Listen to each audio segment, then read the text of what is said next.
He didn't just split the process of doing that part of it. What is it?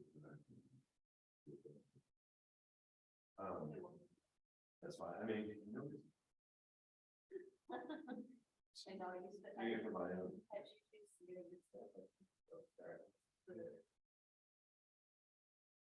Start somewhere. And then, go ahead and.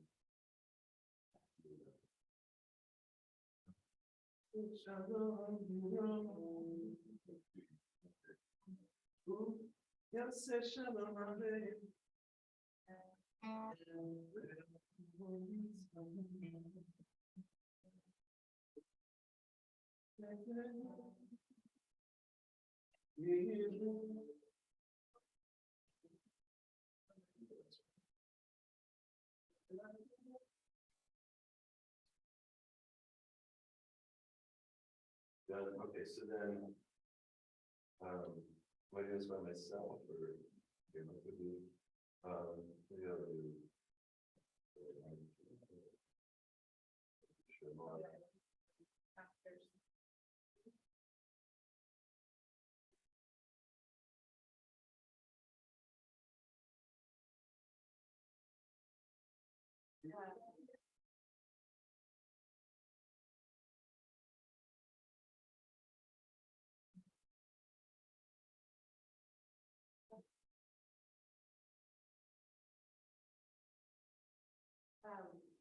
After almost 50, are you handing it off like?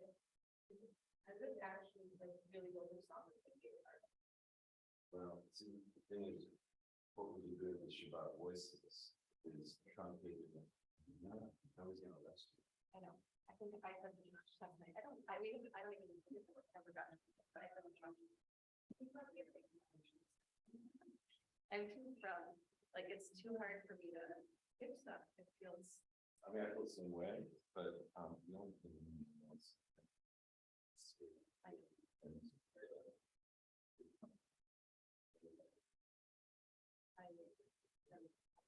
Okay, and so, so like the fact that we're only doing 2 songs, just like, come on. Well, we'll see It what always you think. defeats the whole purpose, yeah, the whole purpose is like, okay, Yes. and, so, I have my own issues, but nobody's gonna tell you. My time also. Do more. I think when I get. I'm just gonna play by the rules here, but no. But when I get the shot. My sister last night. That's. I think you should do what you do. Yeah, okay. I mean, that's part of the reason that you're here. Yeah. So you're doing all of this. Yeah. I mean, I'm glad that, but yeah, you wanted to, I mean, usually. Do you know, Joey's shopping on? You know, I think I've heard of it. It goes. Yeah.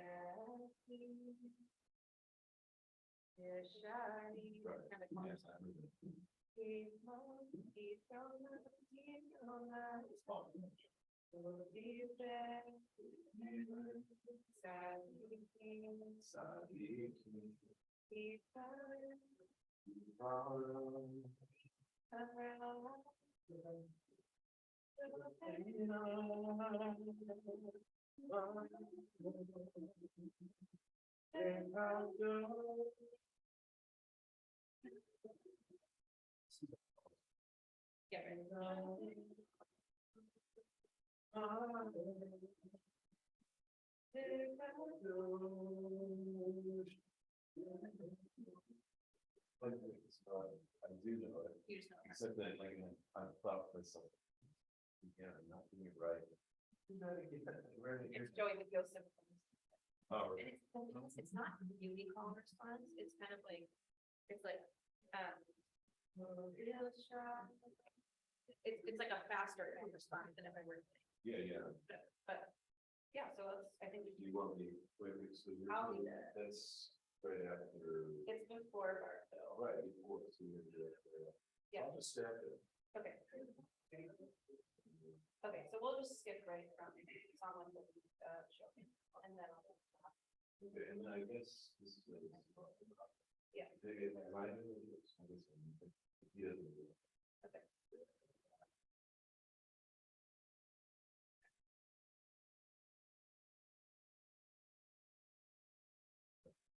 Just, It's ready to break. Yeah, you're coming tonight. we have to do it. Morning, yeah, good job. That was good.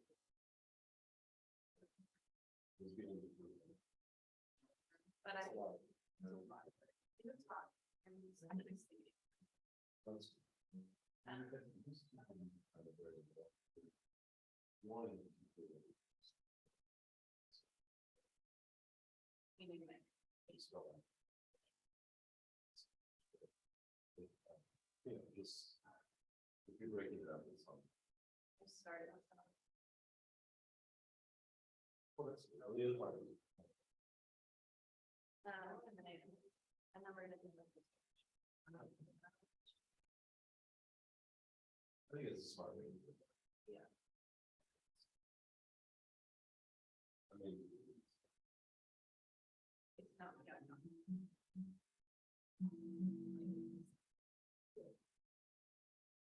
I'm gonna go meet them.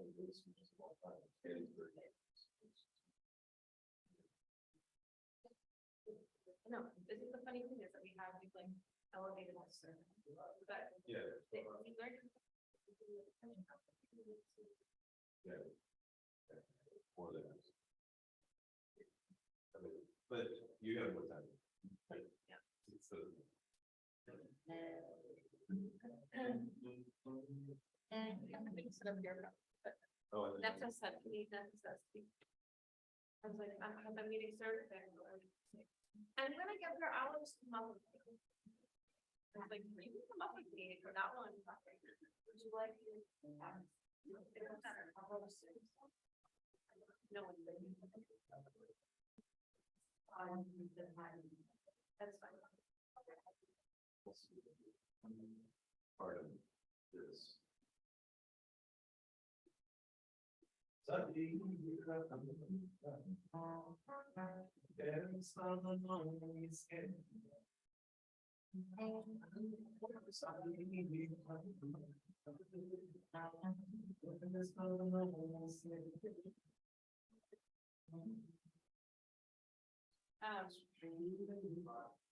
What do you think for going home?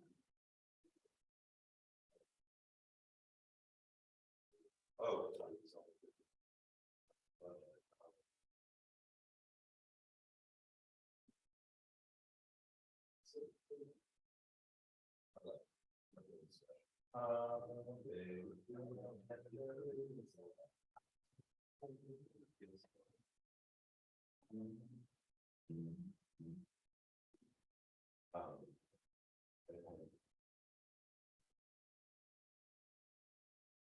Okay. So when did?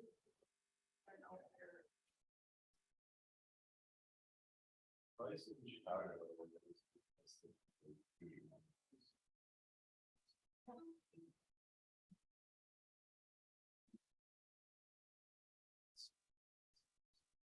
A lot of very skilled. And so I used to just hang out there. I really, you know, just, I came here and we were just. And I said, I'd do that. So I do this.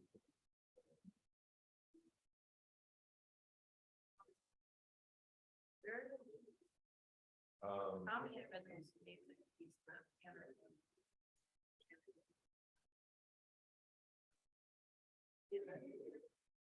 Oh, are they in Pittsburgh? No, at the moment, we're late. Oh, wow. Little like, and, they're actually, you know, I think that, oh, I should not put that in this. You want it.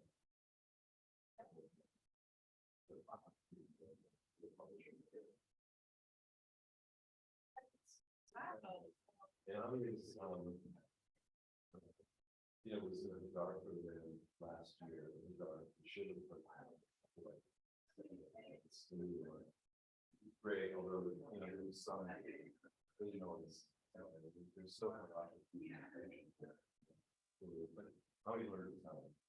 And then, it's here.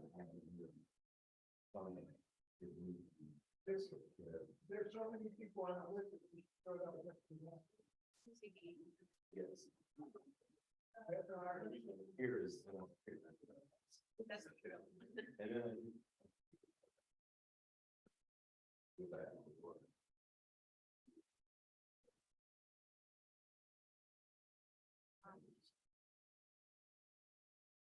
And continue continuing renewal. Probably one of the Oh, they're in all. very long. Yeah, part of the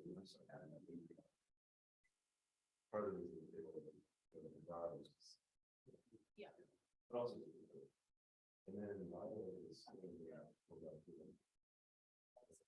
is has been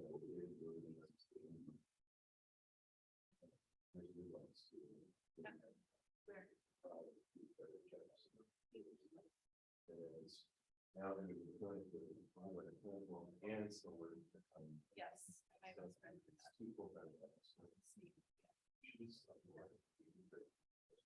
When I was in Baltimore and as artists, but also working at all kinds of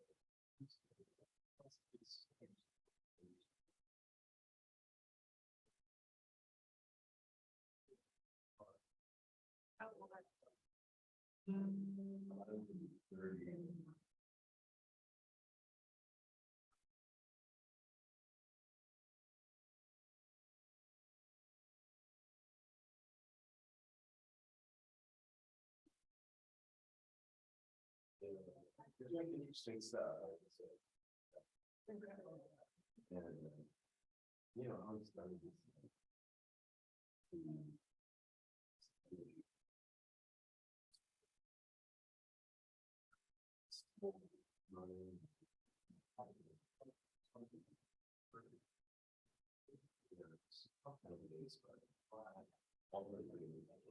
I think I'll just sit up here for the beginning of it, and then just so that I can pop up if needed. Although, is there like a rabbi fee that I'm not supposed to sit in? Is there like a specific rabbi? Yeah. That's my conservative shul. Well, that's true in some places. Oh my god, like you sat in your own seat. Well, the worst is part. Yeah. Hi. Hi, how are you? They invented it, we did it all. Oh, right, so that's your own. Yeah, nice to see you too. So, I know, I'm not gonna.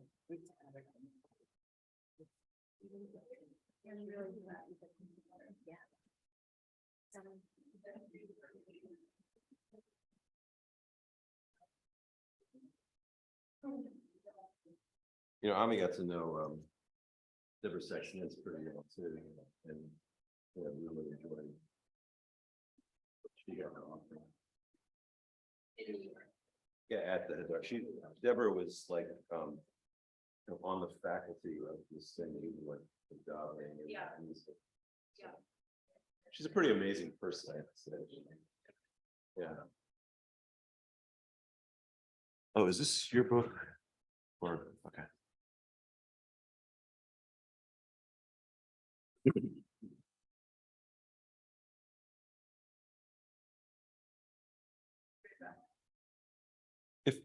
If you're going out there, can you get me like a book that's pretty yeah, because it holds, yeah. And I'll wait for you.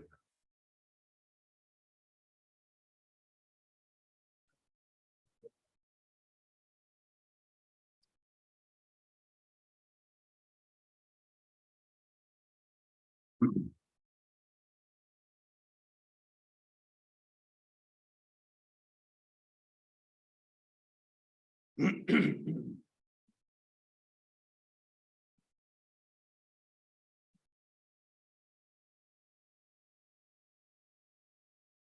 Gary.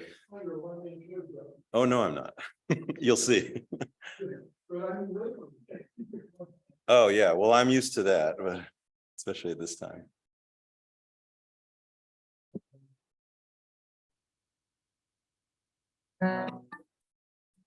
What? Okay. Thank you.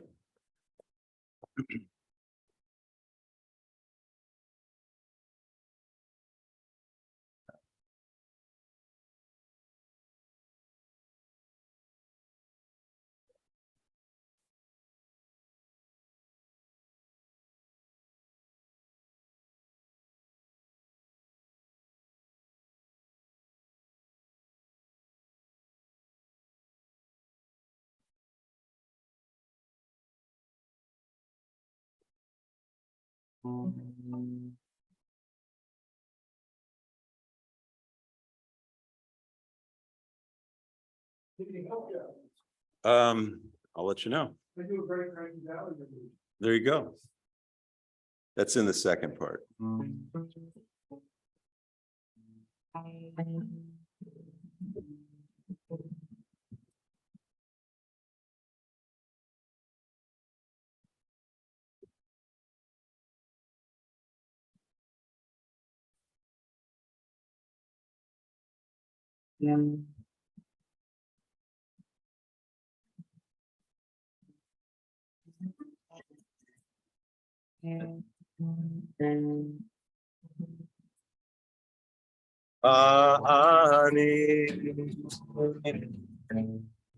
Bani tefilati leka Adonai et ratzon.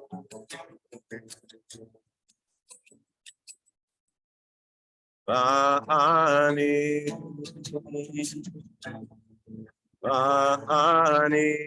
tefilati leka Adonai et ratzon.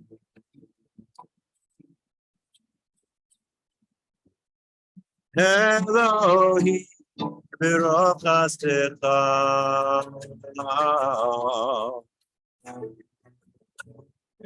Aneini b'met yishecha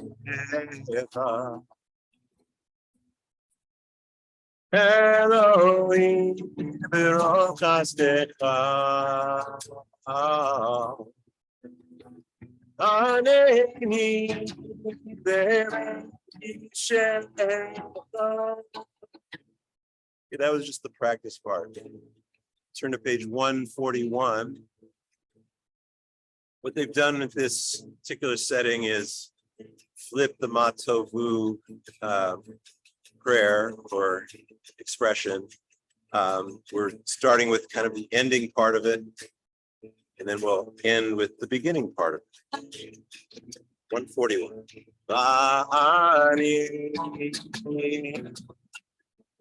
Bani tefilati leka Adonai et ratzon.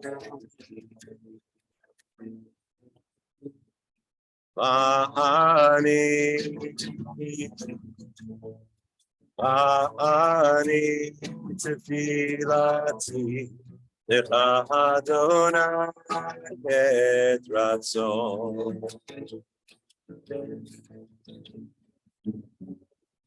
Elohim b'rochastecha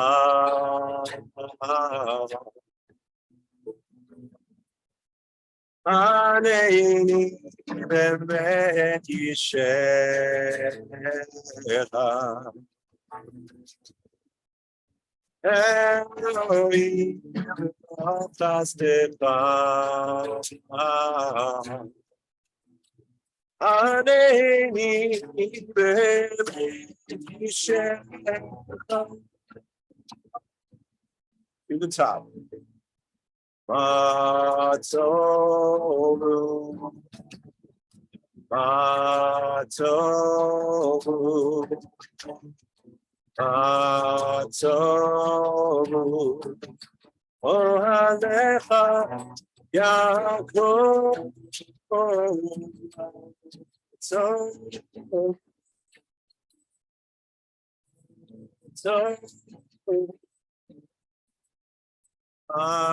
Atovu Mishkenatecha Yisrael Mishkenatecha Yisrael.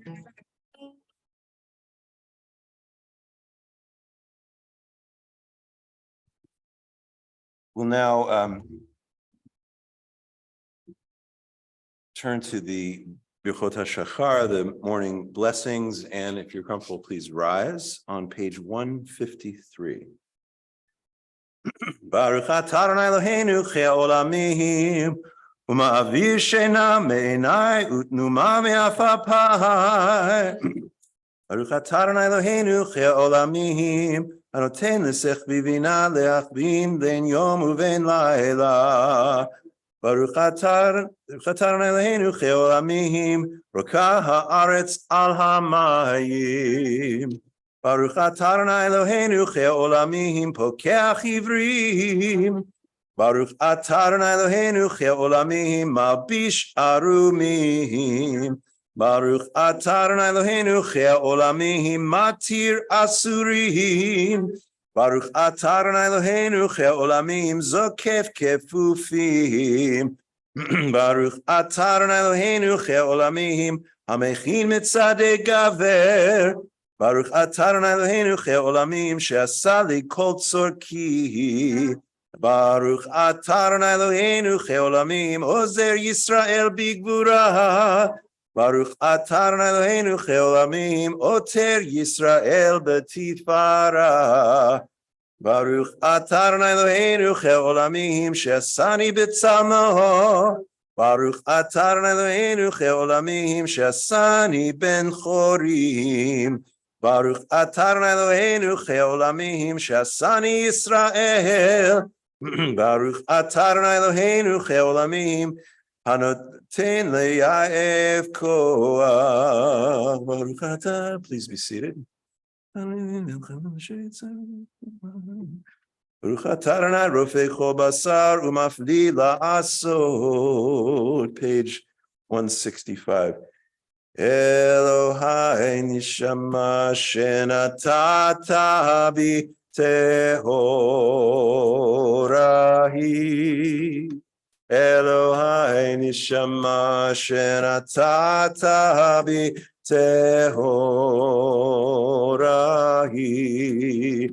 Elohai nishama shenatata bi tehorahi.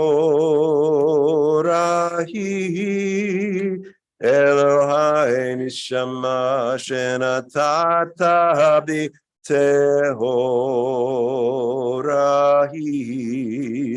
Elohai nishama shenatata bi tehorahi.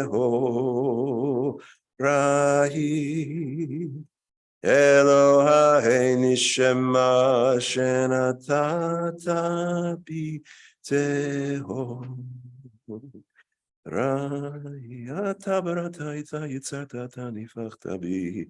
V'ata misharma b'kirbi v'ata atid litla mimeni l'chaye olam.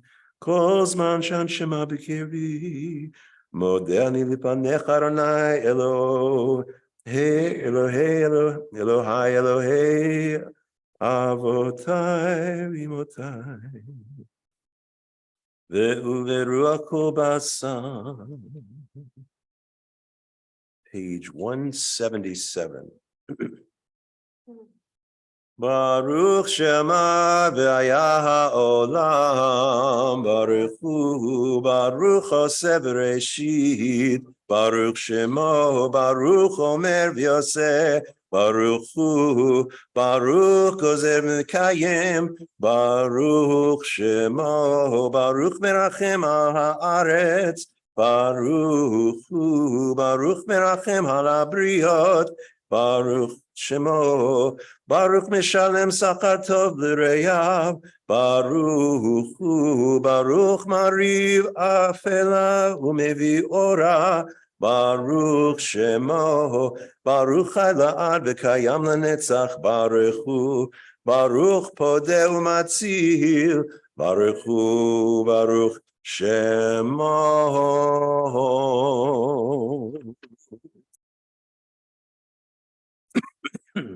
And then on page 209,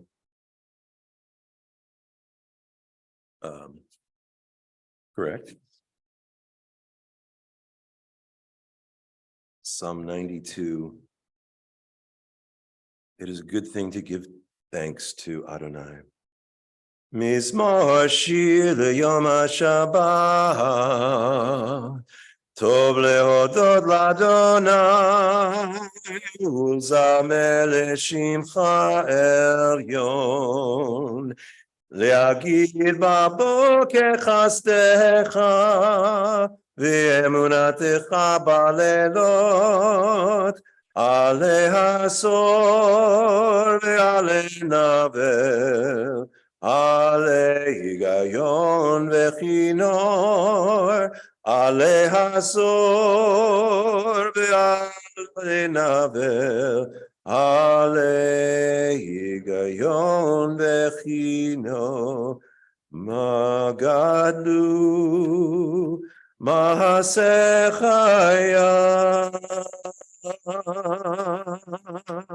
מאוד עמקו מחשבותיך, הללויה, הללויה, מה גדלו מעשיך היה, מאוד עמקו מחשבותיך, הללויה, הללויה, מה גדלו מעשיך היה, מאוד עמקו מחשבותיך,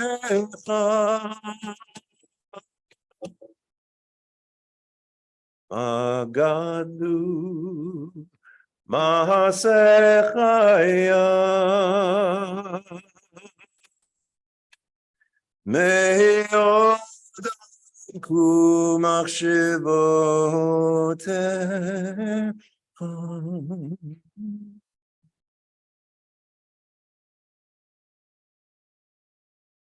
Page 211, fourth line from the bottom.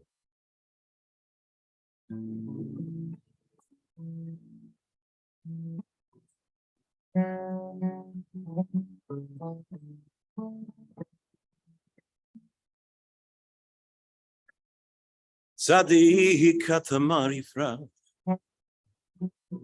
Erez balbanon yizgeh. Tzadik katamar yifrach, Erez balbanon yizgeh. Shtulim b'veit Adonai, Bechatzrot Eloheinu yifrichu, Od yenevun b'seva, T'sheni b'raganim yiyu, Le'agid ki yashar Adonai, Turi v'lo avlata bo. Ya da da da da da da da da da da. Ya da da da da da da da. Tzadik katamar yifrach, Keheres balbanon yizgeh. Tzadik katamar yifrach, Keheres balbanon yizgeh. Shtulim b'veit Adonai,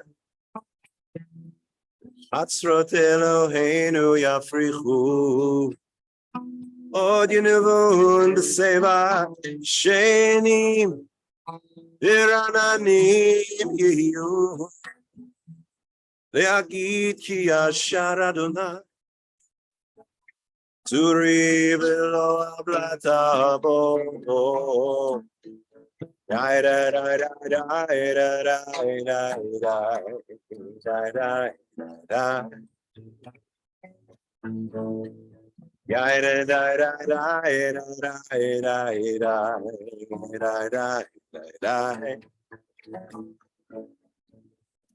Ya da da da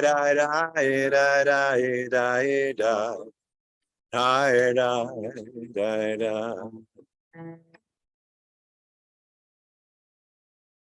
Page 231.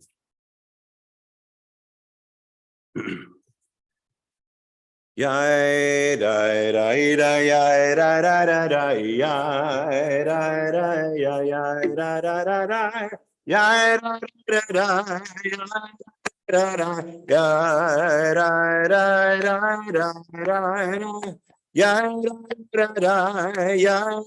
da da ya da da ya da da ya da da Hallelujah, hallelujah, hallelujah, hallelujah, hallelujah, hallelujah, El Bikocho, hallelujah, hallelujah, Bikia Uzo. Hallelujah, hallelujah, hallelujah, hallelujah, hallelujah, hallelujah, Vigurata, hallelujah, hallelujah, Kiro, good Lord. Hallelujah, hallelujah, hallelujah, hallelujah, hallelujah, hallelujah, Beteka shofar, hallelujah, benever vechinor. Hallelujah, hallelujah, hallelujah, hallelujah, hallelujah, hallelujah, Betov umachor. Hallelujah, hallelujah, b'minim ve'ugav. Hallelujah, hallelujah, hallelujah, hallelujah, hallelujah, hallelujah, b'tziltzilei shama. Hallelujah, hallelujah, b'tziltzilei trua. Kol hanshamati hallelujah, hallelujah, hallelujah, hallelujah. Hallelujah. Kol hanshamati hallelujah, hallelujah. Yai, rai, rai, rai, rai, rai, rai, rai, rai. Yai, rai, rai, rai, rai, rai, rai, rai. Hai, rai, rai, rai, rai. Yai, rai, rai, rai, rai. Yai, rai, rai, rai, rai, rai, rai. Yai, rai, rai, rai. Yai, rai, rai, rai. Yai, rai, rai, rai, rai. Thank you, Shliach Tzibur Rishon, Jeff Weintraub, and thank you, Shlichat Tzibur Sheni, Beck Richman.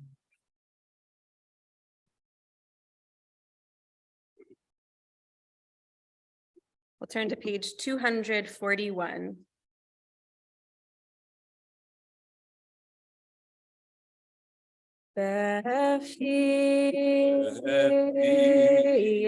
Yesharim, Titroma, Tidroma, Titroma, Tidroma, ובדברי צדיקים תתברך תתברך תתברך שוכנה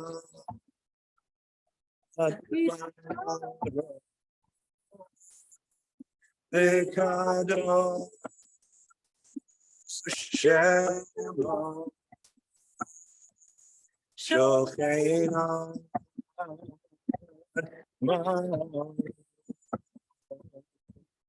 וקדוש שמו ובלשון חסידי תתקדש קדושים שוכנה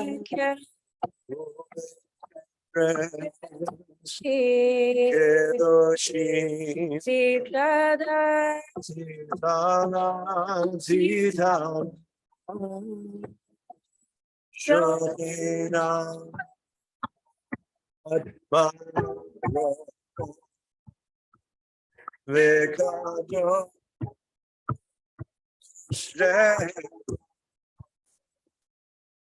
שוכנה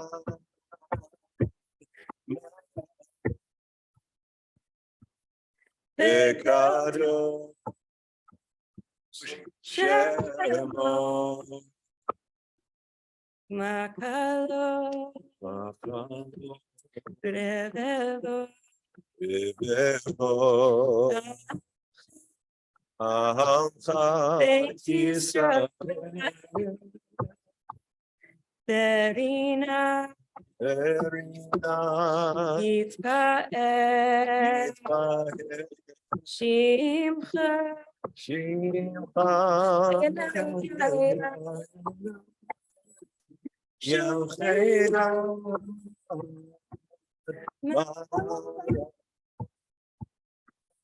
וקדוש שמו.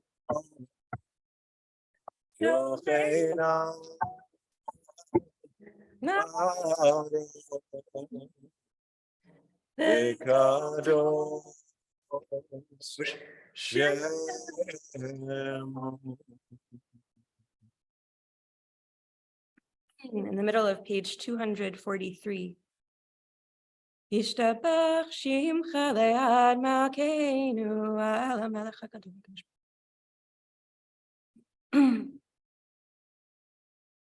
Brachot ve'odot me'atav yad olam Baruch atah Adonai El Melech Gadol batishbachot El ha'odot Adonai niflaot Habocher b'shirei zimra Melech El Chei ha'olami.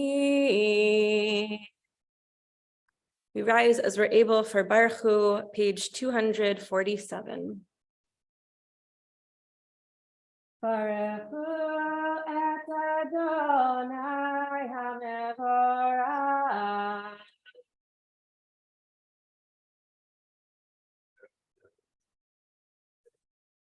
Baruch Adonai HaMevorach Le'olam va'ad. We can be seated. Baruch atah Adonai Eloheinu melech haolam Yotzer or uvorech choshech oseh shalom uvorech hakol.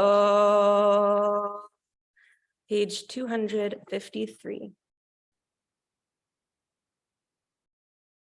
El Adon HaKol HaMasim Baruch u'mevorach B'fi kol neshama Godlo v'tuvo Malei olam Da'at u'tvuna sovevim oto Hamitgael al chayot hakodesh v'nedar v'chavod al merkava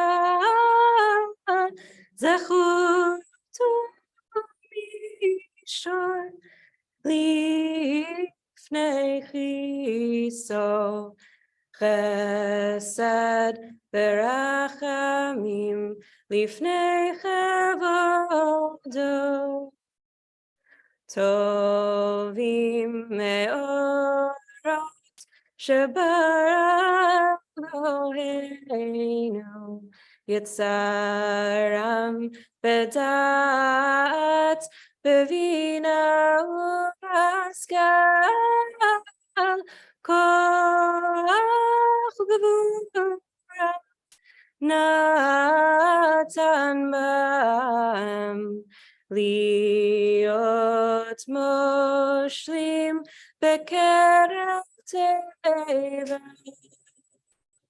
meleim di umefim noga na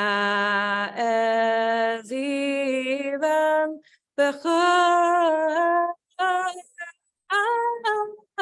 שמחים בצאתם וששים בבואם עושים באימה רצון קונם פאר וכבוד נותנים לשמו צהלה ורינה לזכר מלכותו כשש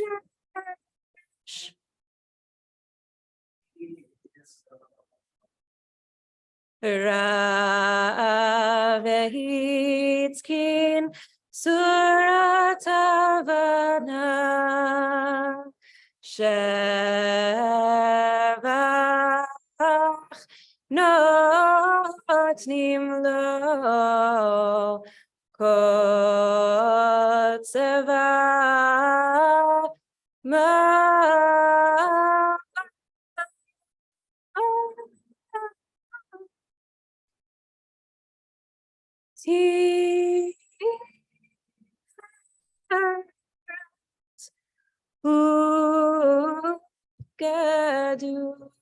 גדולה שרפים ואופנים בחיות הקודש.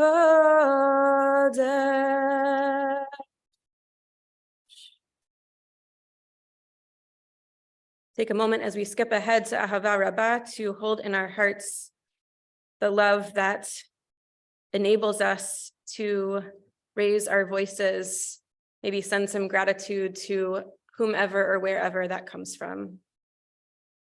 Page 273. Ahava Rabbah ahavtanu Adonai Eloheinu chamla gedola v'tirachem ata aleinu avinu malkeinu pavah.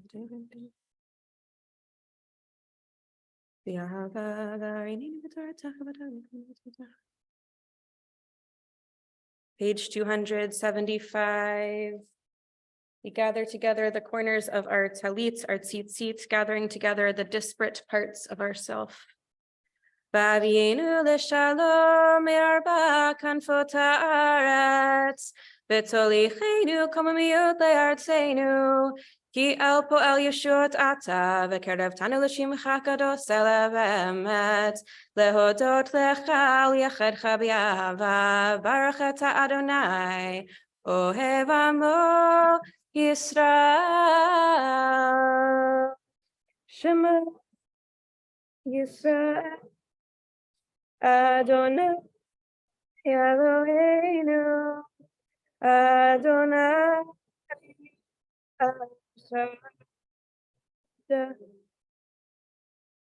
Ve'ahavta et Adonai Elohecha b'chol levavcha uv'chol nafshecha uv'chol me'odecha והיו הדברים האלה אשר אנוכי מצווך היום על לבבך, ושיננתם לבניך, ודיברת בם בשבתך בביתך, ובלכתך בדרך, ובשוכבך ובקומך, וקשרתם להיות על ידך, והיו לטוטפות בין עיניך, וכתבתם על מזוזות ביתך ובשעריך.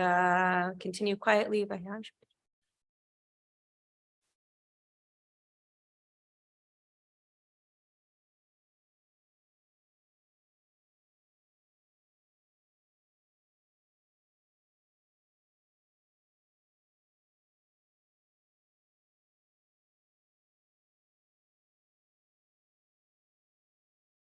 ויאמר אדוני משה לאמור, דבר בני ישראל.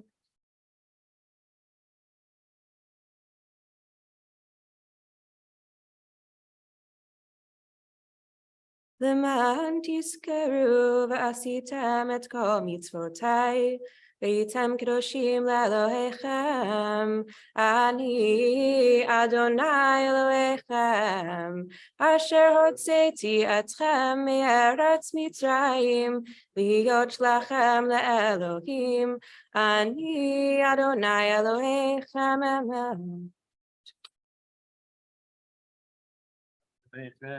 Amen. Yasher koach, much more from Beck as the morning and afternoon continue. Page 291, both the last of the blessings that surround the Shema and the introduction to the Amidah. When we get to the Amidah, 7 stanzas, 3 out loud, the rest on our own, we'll be skipping around a lot, as we usually do. Just want to note a fun fact that we'll soon be announcing that Shavuot is later this week because Rosh Chodesh is coming immediately up. And it only happens once every handful of years that you can have the weekly, the monthly, and the annual all in the space of a week. Because almost every holiday is either on Rosh Chodesh or at the full moon. Shavuot is the rare exception, and because it's spaced 6 days from Rosh Chodesh, only when Shavuot falls on a Thursday night do we get to skip over the things that we would otherwise do in that same week, both recognizing the proximity of the new moon and the proximity of the festival of giving Torah. So we locate ourselves in the cycles of time. We pray just, quote, the usual.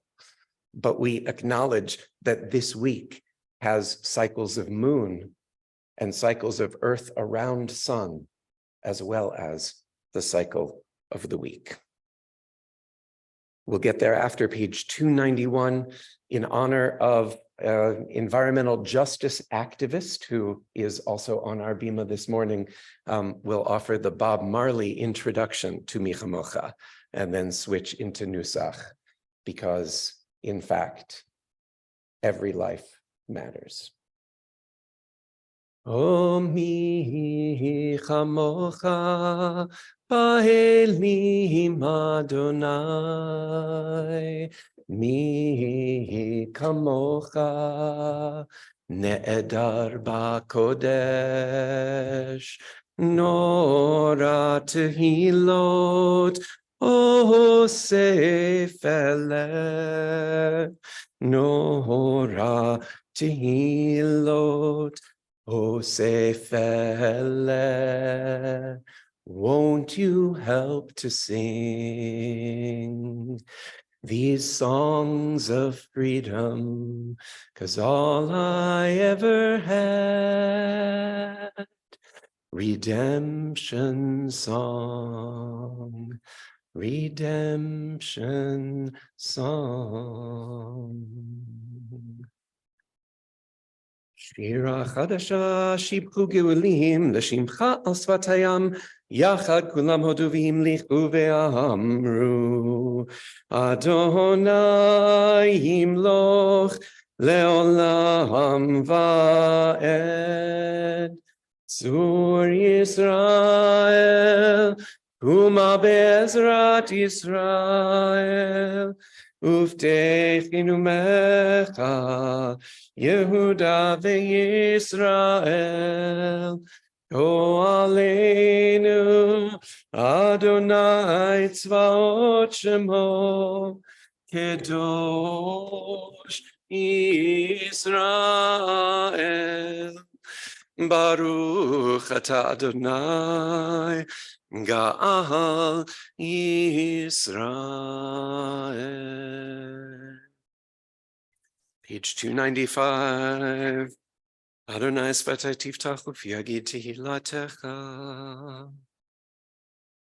Baruch atah Adonai Eloheinu v'Elohei Avotenu v'Imotenu Elohei Avraham Elohei Sarah Elohei Yitzchak Elohei Rivka Elohei Yaakov Elohei Rachel v'Elohei Leah Ha'el Hagadol Hagibor v'Hanora El Elyon Gomel Chasadim Tovim v'Koneh Hakol v'Zocher Chaste Avot v'Imahot ומביא גאולה לבני בניהם למען שמו באהבה מלך עוזר ומושיע ומגן ברוך אתה אדוני מגן אברהם ועזרת שרה אתה גיבור לעולם אדוני רב להושיע מוריד אתה מכלכל חיים בחסד מחיה כל חי ברחמים רבים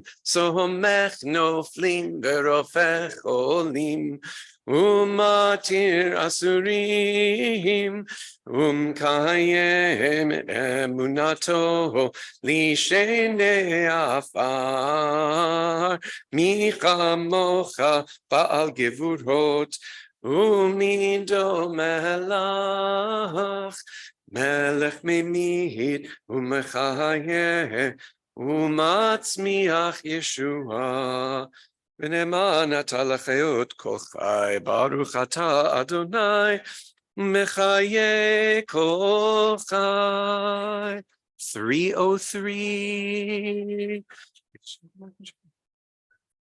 מקדש את שמך בעולם כשם שמקדישים אותו בשמי מרום ככתוב על יד נביאך וקרא זה אל זה ואמר קדוש קדוש קדוש אדוני צבאות מלוא כל הארץ כבודו. אז בכל רעש גדול אדיר וחזק משמיעים קיום מתנסים לעומת שרפים לעומתם ברוך יאמרו ברוך כבוד אדוני ממקומו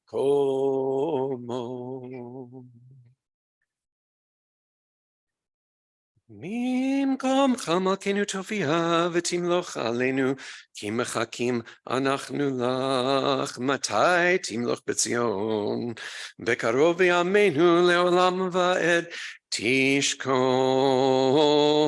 תתגדל ותתקדש בתוך ירושלים עירך לדור ודור לדור ודור ונצח נצחים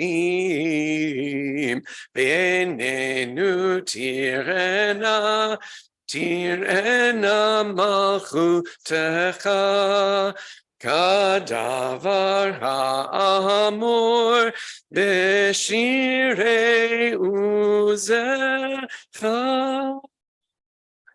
ימלוך אדוני לעולם אלוהיך ציון לדור ודור הללויה לדור ודור נגיד גודלך לנצח נצחים קדושתך נקדיש ושבחך אלוהינו בפינו לא ימוש לעולם ועד כי המלך גדול וקדוש אתה ברוך אתה אדוני האל HaKadosh. 306 through 323 on our own or our prayers and thoughts.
Ose shalom bimroma, hu ya'aseh shalom aleinu, ve'al kol Yisrael, ve'al kol yoshvei tevel, ve'imru,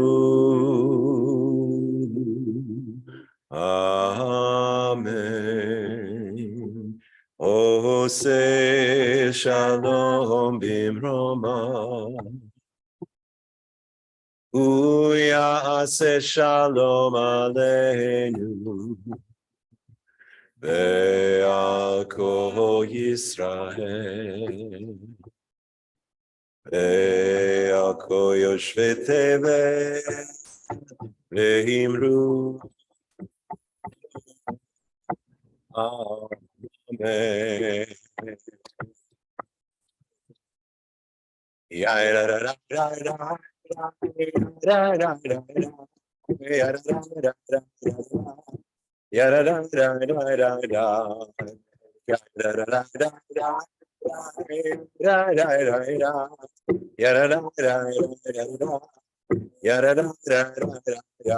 Oh, say shalom bimroma.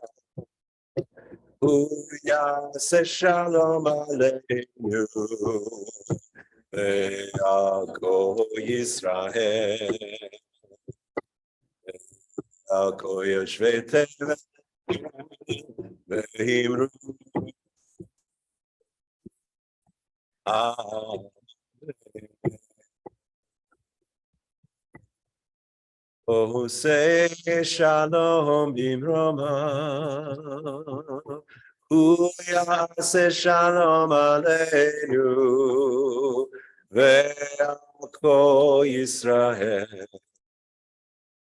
ve'al kol yoshvei tevel, ve'imru,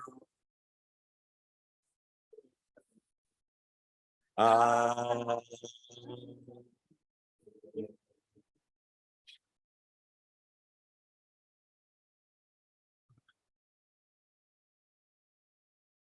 What a trio. Thank you, Adar. So many beautiful offerings this morning. We turn to the Torah service and we have multiple smachot, joyous occasions to celebrate. we begin inviting Gary Grossman, the Chassans, sister and brother-in-law, Sharon and Greg Osborne, to join us as we prepare to take the Torah through the community. We are on page 383. Ein kamocha ve'Elohim Adonai ve'ein kema'asecha malchutecha malchut kol olamim u'memshaltecha bechol dor v'dor. Adonai melech, Adonai malach, Adonai yimloch leolam va'ed.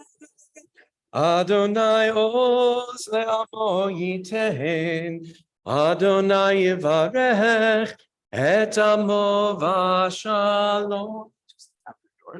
Av harachamim etiv avirzoncha et Zion. Tivnei chomot Yerushalayim, Tivnei chomot Yerushalayim. Hilecha levad batachnu, Ruach el Ram v'nisa Adon Olami. 385 at the bottom. Pitchuli Sharei Tzedek Avovam Odeya. Pitchuli Sharei Tzedek Avovam Odeya. Ze Hashem Adonai Tzadikim Yavo. Ze Hashem Adonai Tzadikim Yavo.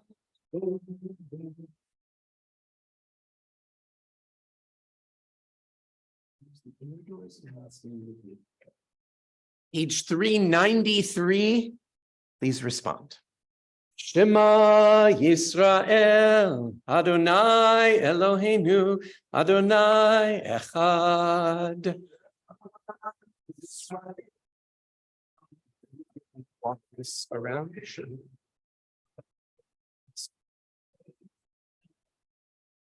Echad Eloheinu Gadol Adonenu Kadosh Shemo.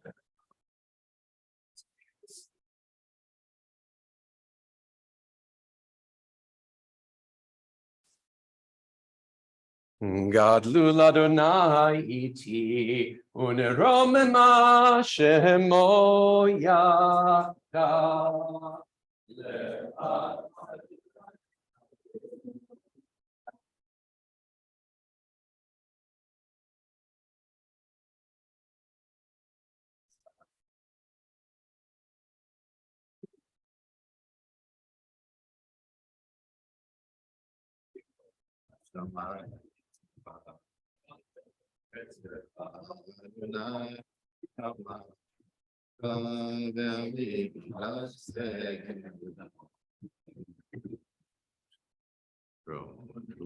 Adonai Elohim.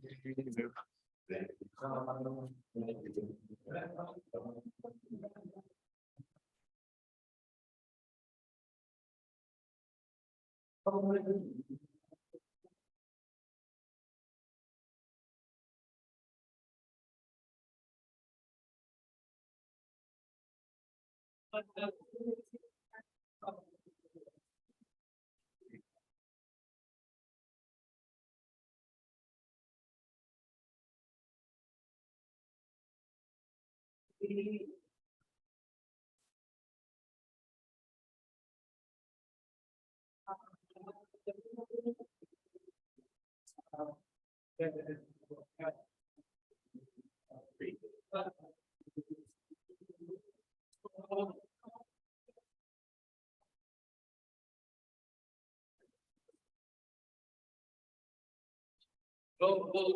ora, Torah, ora, hallelujah. Torah, ora, Torah, ora, hallelujah. Torah, ora, Torah, ora, hallelujah.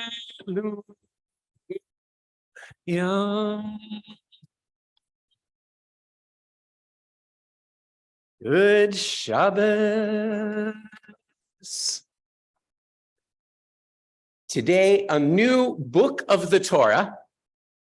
And in this year that we're reading in our triennial cycle, the opening of each, there is no easier spot to find. There's only 4 of those huge multi-paragraph spaces in the entire Torah scroll. And we are starting with the first word below one of them. Today also, a soferet, a writer and a repairer and a lover of Torah scroll and Torah concept.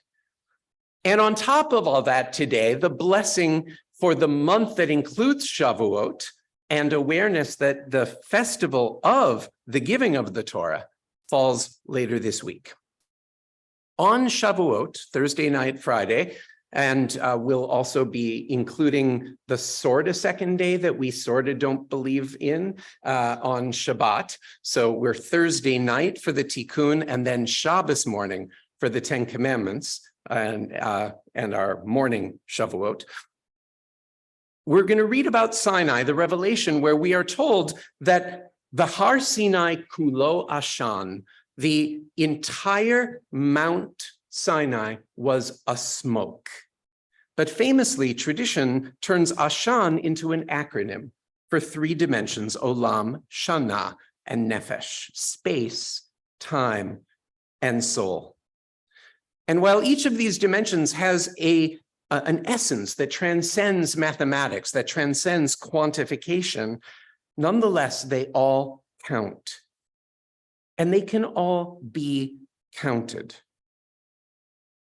We're opening our Torah reading, Numbers chapter 1, verse 1, with Su'u et Rosh, Kol Adat Yisrael. Lift up the head of every Israelite.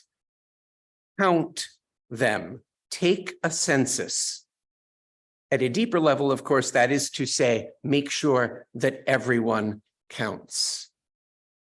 We'll read here that it is only males age 20 and up. Because just as in this imperfect and slowly getting better democracy, enfranchisement proceeds slowly, and we have to do everything in our power in every generation to extend that trend line. But just as only 10% of America could vote when the Constitution was adopted, so this is the imperfect and early and yet incredibly powerful call that every household, every individual matters. And so we count human beings in the dimension of nefesh to make sure everyone is known and considered and included. Similarly, in the dimension of time, or Shana, in this season of counting time, we are in the home stretch of Sfirat HaOmer.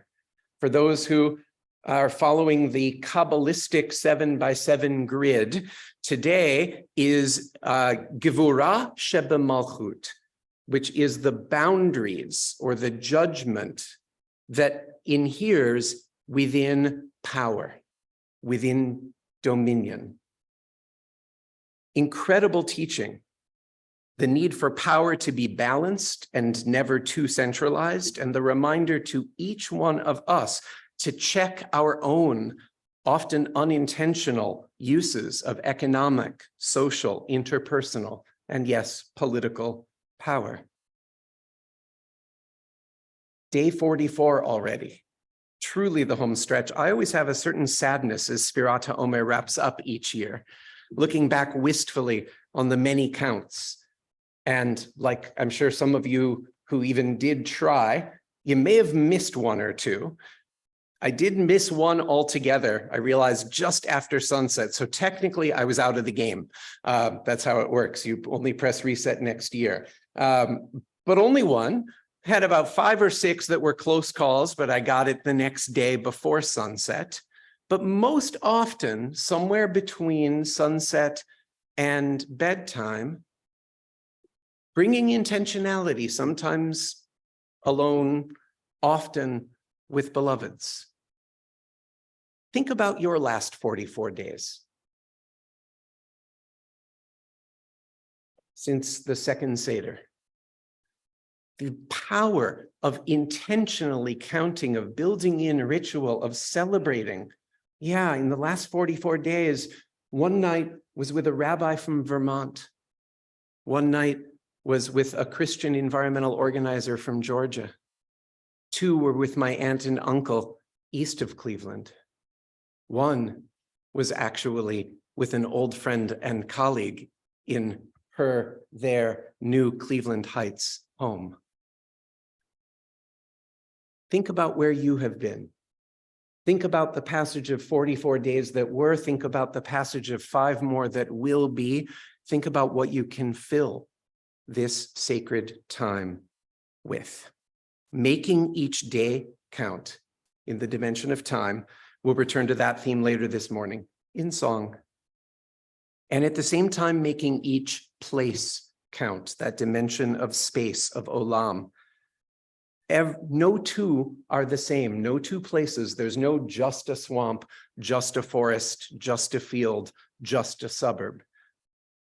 Each different, each unique, each holy.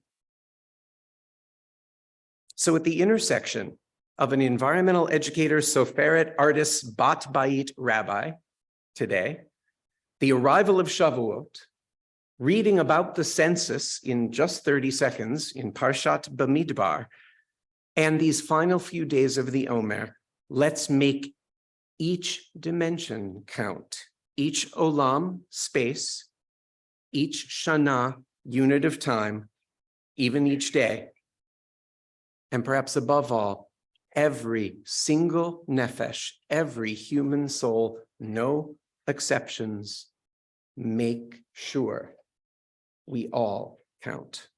Shabbat shalom. So inviting our Gabbai and our first readers up, and simcha after simcha in today's Torah reading.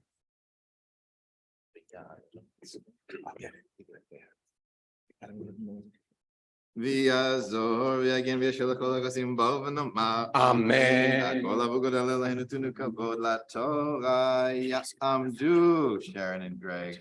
Akbar. Nope, that was that. Nope. Sorry. Next line. And Gary Grossman and Beth Richard. Ayelev be'Yavaleah b'Batsheba b'Chana la'Aliyah harishona. Baruch Shenatan Torah la'amo Yisrael b'Kedushato ve'atem b'Kim b'Ra'echem v'Yikolchem v'Yiroh.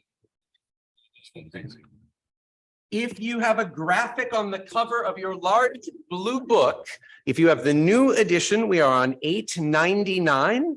If you don't have a graphic on the cover, the old pagination 1028, Numbers chapter 1, verse 1, lift up every head, every soul. You do. Baruch hu et Adonai hamvorach. Baruch Adonai. Baruch atah Adonai hamvorach li'olam va'ed. Baruch atah Adonai Heinu melech haolam. Asher kirvanu la'avodato v'natan lanu et Torato. Baruch atah Adonai noten haTorah. Amen. Amen. וידבר אדוני אל משה במדבר סיני באוהל מועד באחד לחודש השני בשנה השנית לצאתם מארץ מצרים לאמור שאו את ראש כל עדת בני ישראל למשפחותם לבית אבותם במספר שמות כל זכר לגולגלותם מבין 20 שנה ומעלה כל יוצאי צבא בישראל תפקדו אותם לצבאותם אתה ואהרון ואיתכם יהיו איש איש למטה איש ראש לבית אבותיו הוא.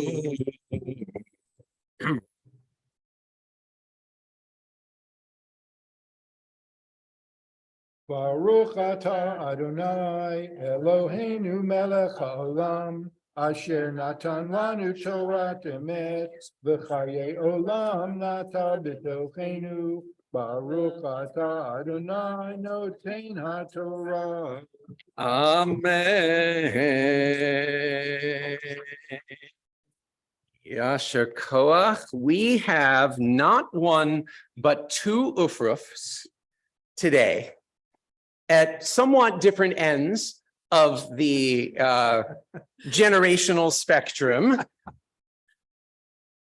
And in honoring Gary and Beth, and so many of us have gotten to spend time with and come to know and love Beth as a full member of this community, though Gary's been around a little longer and done a few more things in the letterhead world of Adat Shalom.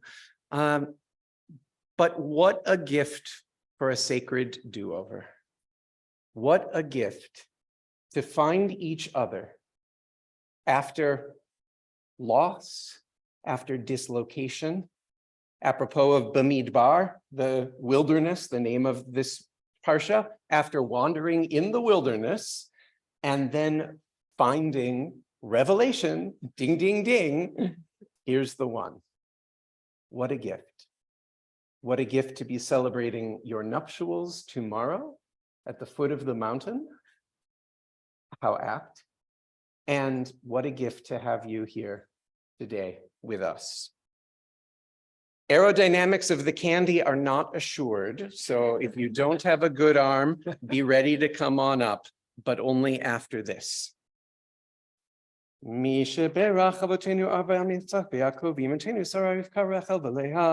May the Holy One who blessed all of those ancestors now bless Beth and Gary, who soon will enter into a covenant together.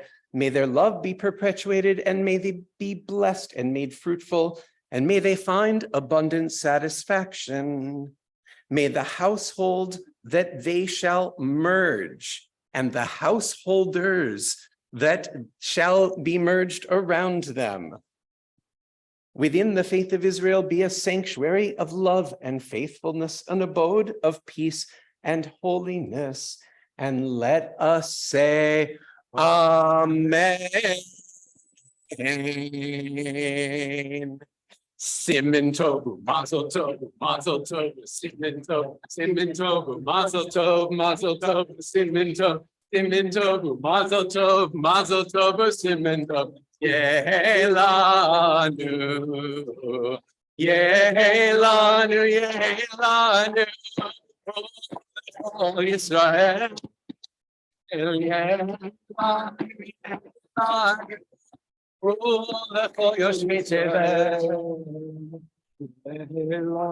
Yehelanu.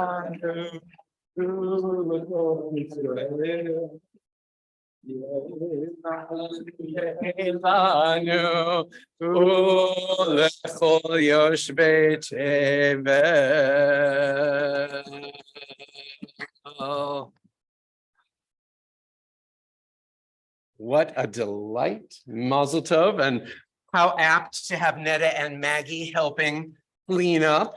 We greatly appreciate it. Josh too. Mazel Tov, the best is yet to come. Tama Bar Richman, Balatema, Bad, Israel Mayor, Lehinda, Mudia, Aliyah, Shnia. We continue with verse 5, right where we left off.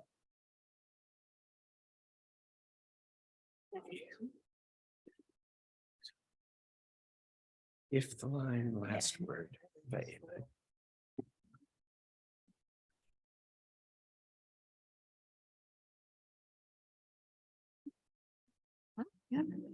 No, I'm not.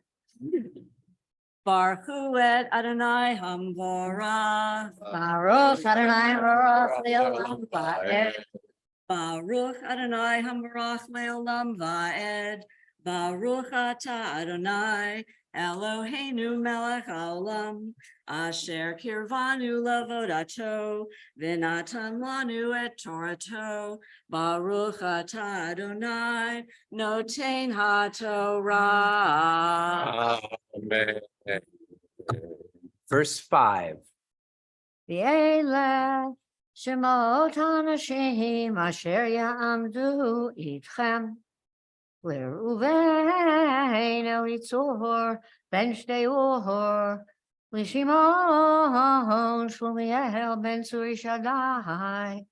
L'Yehuda Nachshon ben Aminadav. L'Yisachar Netanel ben Soar. L'Zulun Eliyav ben Chelon.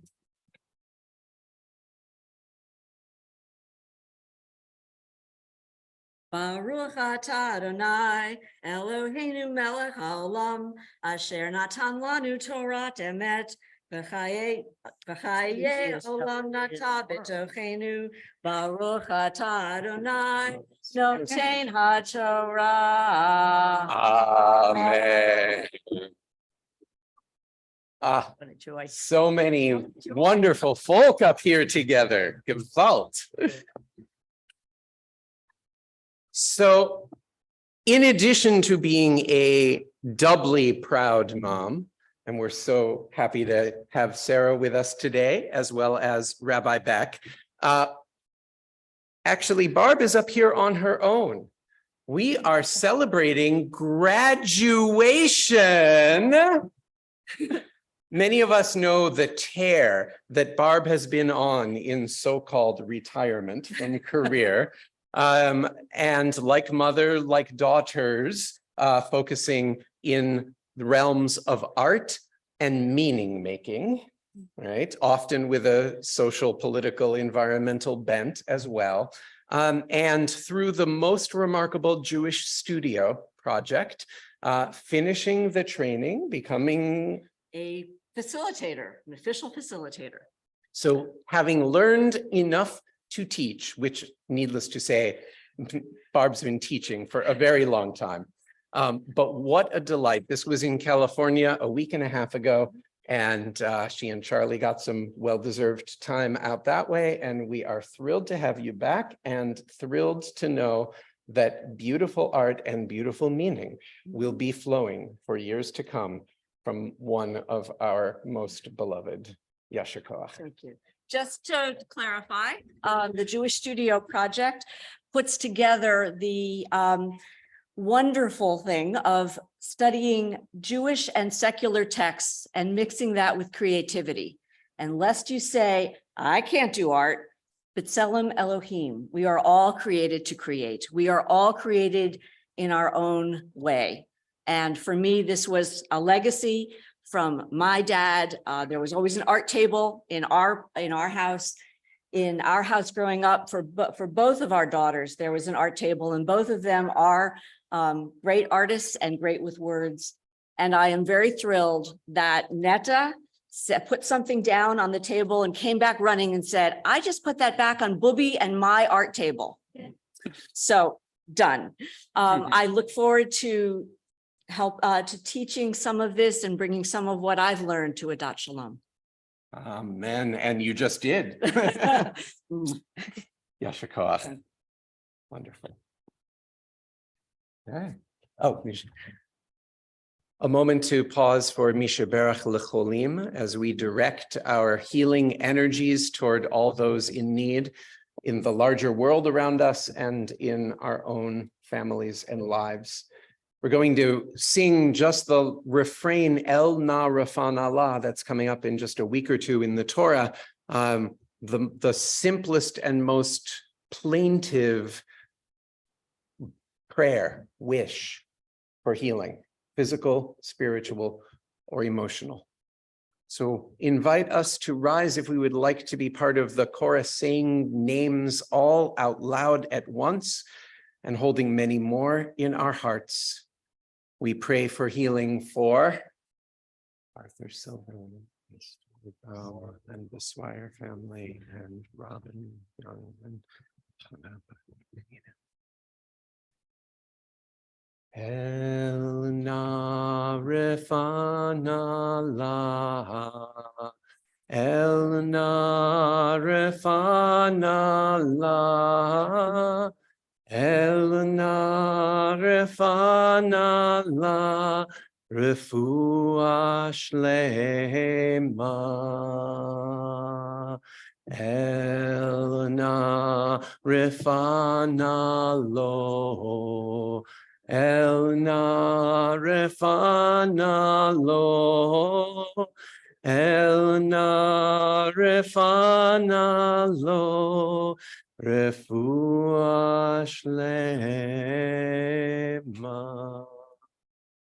Refuat HaNefesh, Refuat HaGuf, renewal of body, renewal of spirit, and we say Amen.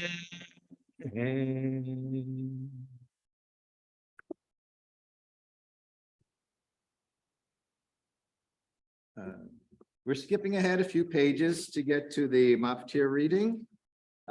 It will be chapter 4, verse 17. Again, if you have the revised version of the Chumash on page 911, if you have the original version of the Chumash on page 1043, 1043. Here's Naso, so it's, what's your opening word?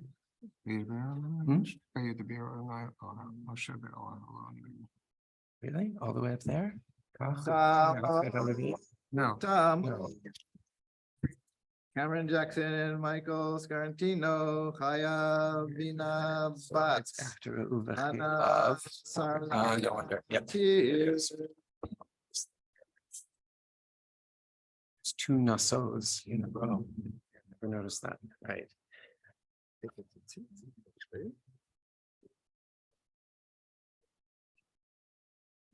Little rusty, so my apologies. Baruch et Adonai Hamvora. Baruch Adonai Hamvorach Leolam Vaed.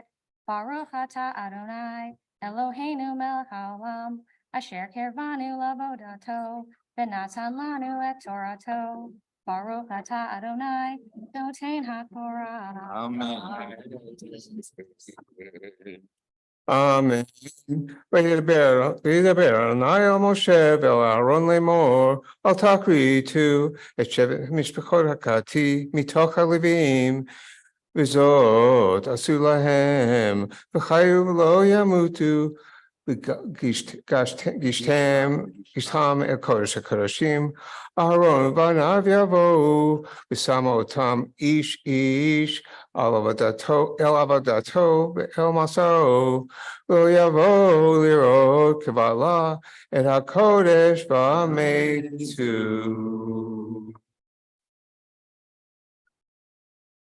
Baruch Ata Adonai Eloheinu Melech Haolam Asher Natan Lanu Torah Temet V'Hayei Olam Nata B'Tilchenu Baruch Ata Adonai Notein HaTorah. Amen.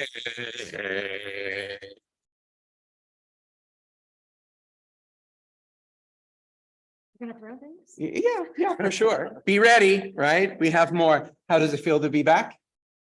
Great. Yay. Very Yes. And to be up here? Thrilled. Wonderful. For those who may not recognize or remember, Cameron, Jackson, Rosenthal, Jackson, right, okay. Right, and Michael, and pretty soon it's Cam and Michael as kind of one long word. And it already is, but it's going to be official soon. And in yet another remarkable interconnection, Cam was classmates with our scholar in residence this morning when they went through this experience and were on some version of this Bima, so many years ago. What a delight, what an honor. And it's all in here. I'm going to offer the similar blessing, but with a little twist that I think your parents will appreciate. And Mazel Tov. Actually, would you just wave, Annie, yay, please? Yay. What a delight. What an honor. And we bless. Mishaberach Avotenu Avraham Yitzhak V'Yaakov Imotenu Sarah Chavaleah. Hu Yavarech et Cameron ve'et Michael asher b'karov yavo bivrita nisuin. May the one who blessed all of our ancestors now bless this incredible couple who will soon enter into a covenant together. Yatmid Elohim ahavat klulotehem yivarchem v'yafrem v'nachat yiravehem. May their love be perpetuated, and may they be blessed and made fruitful, and may they find abundant satisfaction. Vehi vetam asher yivnu v'Yisrael v'kila mishkan ahava v'emunah neve shalom ukdusha. May the household that they shall build within our extended community be a sanctuary of love and faithfulness, an abode of peace and of holiness. And maybe not incidentally, Bait asher bo yigadlu vani muvanot bivriutu v'osher b'avat Torah v'masim tovim. A house in which any children lucky enough to find themselves may grow in health and happiness, in love of learning and good deeds. Venomar Amen. Cimento,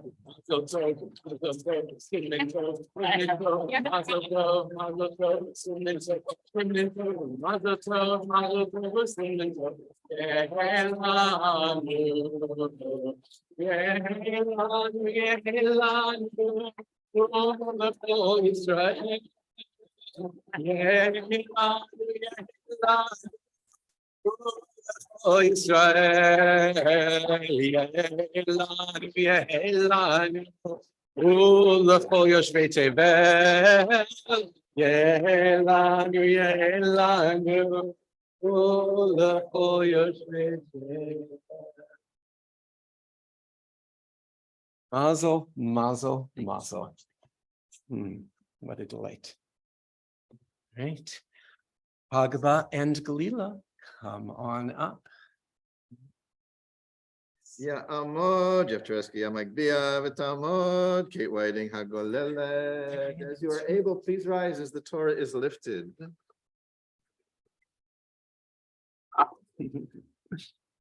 You're bad. It's like banana. Yeah, like banana, right. Bezot HaTorah asher sam Moshe Lifnei b'nei Yisrael al mi Adonai beyad Moshe.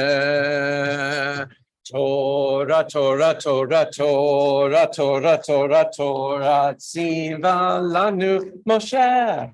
Torah, Torah, Torah, Torah, Torah, Torah, Torah, tziva lanu Moshe. Torah, Torah, Torah, Torah, Torah, tziva lanu Moshe. Torah, Torah, Torah, Torah, Torah, tziva lanu Moshe. Morasha kehilat Yaakov, Morasha kehilat Yaakov, Morasha kehilat Yaakov, Torah tziva lanu Moshe. We may be seated. So many returnees to this room, and special shout out Agnes Selden back from the wilds of Pittsburgh and collegiate points between. So good to see you. Yay. So again, this is that very rare, maybe 1 in 5 years on average week, when the annual, the monthly, and the weekly all come together in 7 days. And we are celebrating the month of Nisan, try that again, the month of Sivan, which is also the month of Shavuot, and Shavuot comes oddly on day 6. So the first day of the week is tomorrow, and the 6th day of the week is Friday. So we pack a lot in. And on the Shabbat before every Rosh Chodesh, we stop to acknowledge that monthly cycle in Shabbat as well. If we don't tune ourselves to the world around us, if we don't look up at the night sky, if we don't stop and admire and figure out the patterns and understand our place in all of these remarkable cosmic forces, we miss out. So the next clear sunset evening, tomorrow night's a good candidate, just as the orb is about to dip below the western horizon, look there and look for the crescent and know that the cycle starts again and that revelation is upon us. So inviting Clint and Vanessa to join us, we're going to return the Torah to the Ark immediately following. And a big welcome back to ordinary life to both Kate and Vanessa, who are on the bima for less pressureful reasons than the last time. And we are on page 425. We rise as we are able.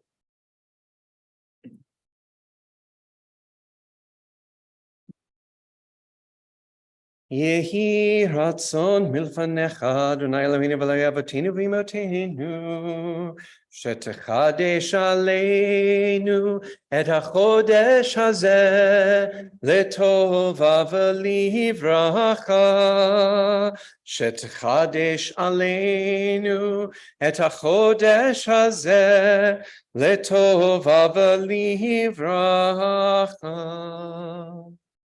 Vatiten lanu chaim arukim, chaim shel shalom, chaim shel tova, chaim shel bracha, chaim shel mazon ufarnasa, chaim shel chilutz atzamot, chaim sheyesh bahem ahava virat shamayim, chaim she'ein bahem busha uchlima, chaim shel osher v'chavod, Chaim sheyesh bahem yosher utvuna v'haskel v'deya.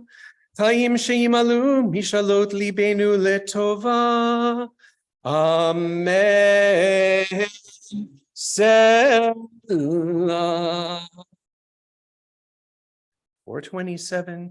Mi she'asa nisim lavotinu limotinu v'galotam me'avdut l'cherut. ויגאל אותנו בקרוב ויקבץ נידחינו מארבע כנפות הארץ.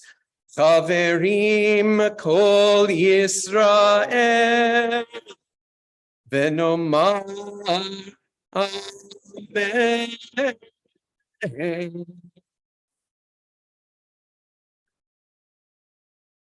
Rosh Chodesh Sivan yeh bayom harishon haba aleinu ve'al kol Yisrael letova yechadshehu hakadosh baruch hu aleinu ve'al kol yoshvei tevel L'chaim u'shalom, amen, amen.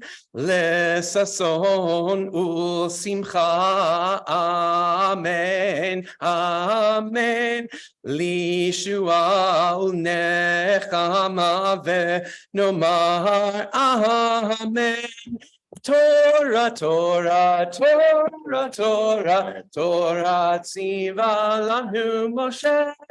Torah, Torah, Torah, Torah, Torah, tziva lanu Moshe.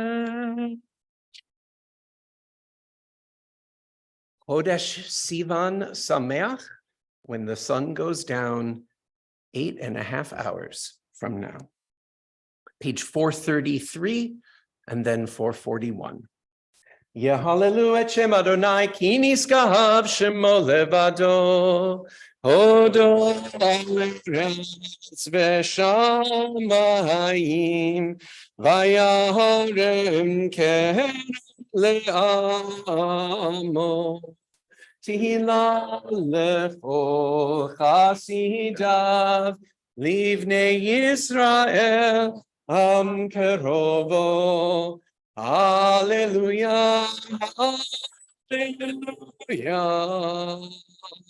441 uvnuchoyo, mashuvarane revavesvekechadon Torah tiltazahu, Eitz Chaim hi, lemachazikim ba, v'tomcheha be'ushar. Deracheha, darcheno, v'chol netivoteha, shalom.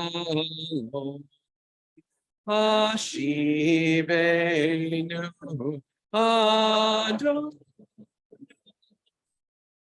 Elecha, v'nashu.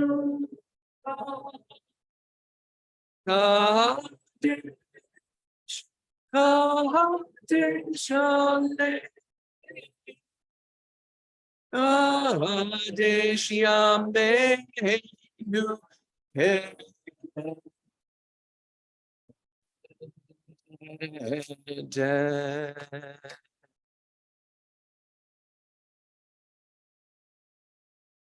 We may be seated.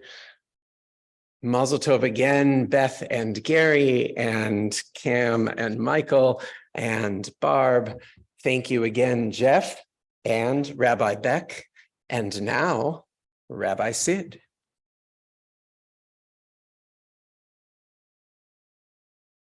Thank you, Rabbi Fred. Shabbat shalom, everyone.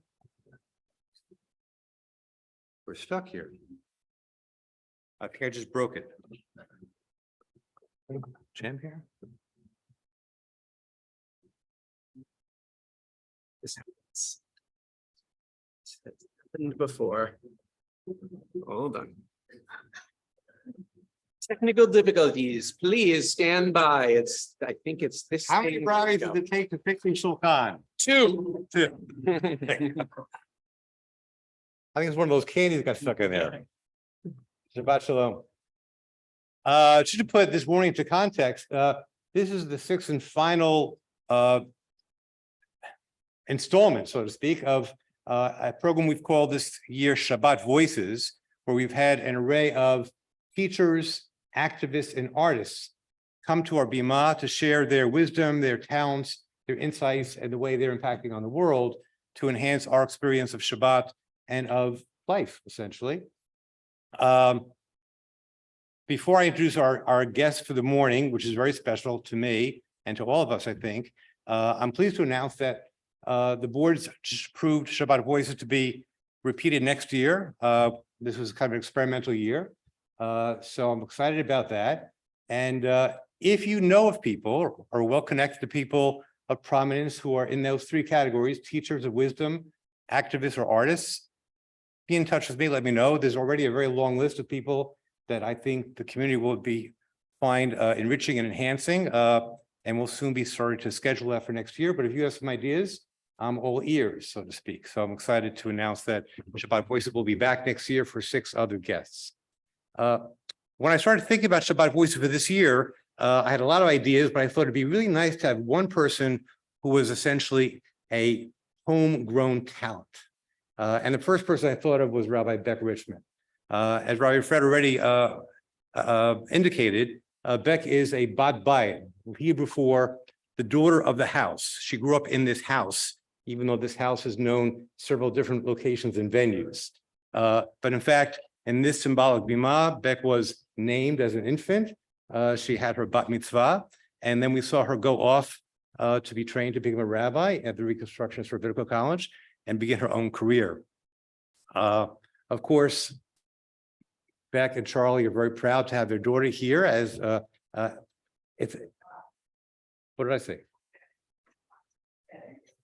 Barb and Charlie, and excuse for Beck to visit once again with her husband Josh. Josh, I saw napping the baby and your two children, Neta and Adar. So it's great to have you back. Last year, when the Reconstructionist movement had its national convention in Northern Virginia, the featured Devar Torah was Rabbi Beck Richman. And she gave a really brilliant talk about the role of art in our spiritual lives, which she later on, at my invitation, wrote up for a blog that I run on synagogue innovation, and we circulated nationally. And when I reached out to her, I said, I'd love for you to come and bring some of your wisdom and your Torah here to Adat Shalom. She, of course, was thrilled, and I'm thrilled that she's accepted that invitation.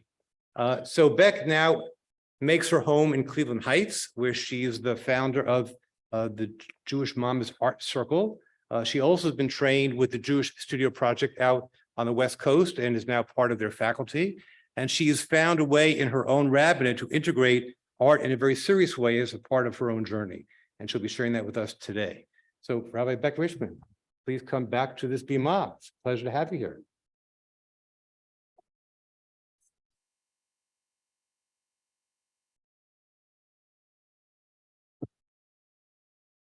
Wouldn't it be amazing if I just had my talk memorized? Here it is.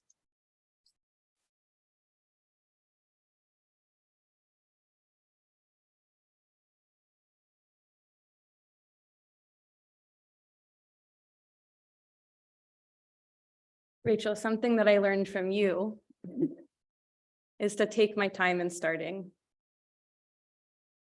So I want to dedicate my talk today to the healing of my uncle, Neil Barrison. And I'm going to take my time in starting by singing to him and for us.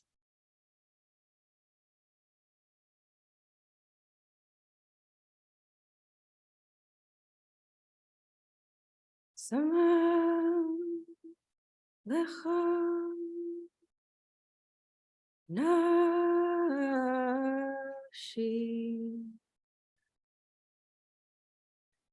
kama vesari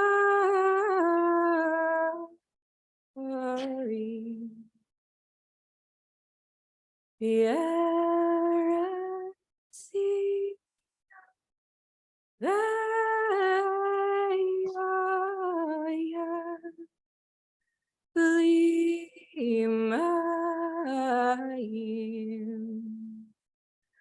Hayay amaya ayay amaya ayay ayay amay amay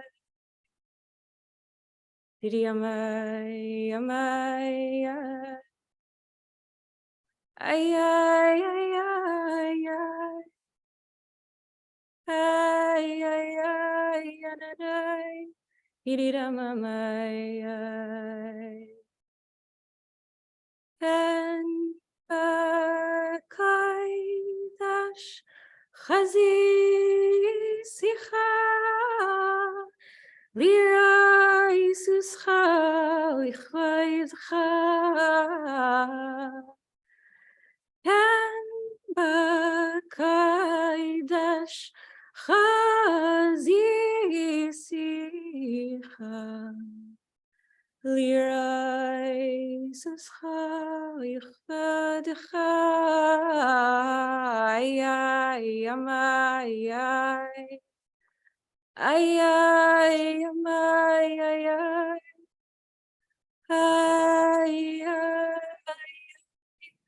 amay amay Idiomai, amamai, ay, ay, ay, ay, ay, amamai, amamai, amamai.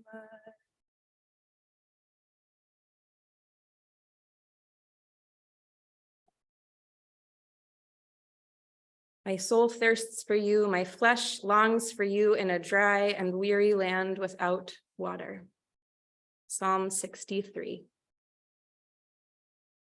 That melody is attributed to the Alter Rebbe, Rabbi Shneur Zalman of Liadi in Eastern Europe at the end of the 18th and beginning of 19th century, in a town likely not far from the one my own family fled from 100 years later. When I imagine my great-grandmother, Alav Shalom, fleeing Russia, buried beneath hay on a rickety wagon, I imagine her mother holding her hand and ever so quietly humming a melody perhaps not unlike this one, full of yearning and determination to make it through, to find redemption after the dry and brittle, freedom amidst the rushing waters. I imagine my great aunts and uncles humming old Nigunim as they labored away in sweatshops and carried ice blocks as immigrants in America. I imagine them carrying those melodies forward even as they shivered away broken remnants of their religious heritage and worked to build a new framework for Jewish life drastically different from the one they left behind. They can kick us out. They can loot our towns and force us into a wandering we have known for millennia, but they cannot steal the melodies from our lips.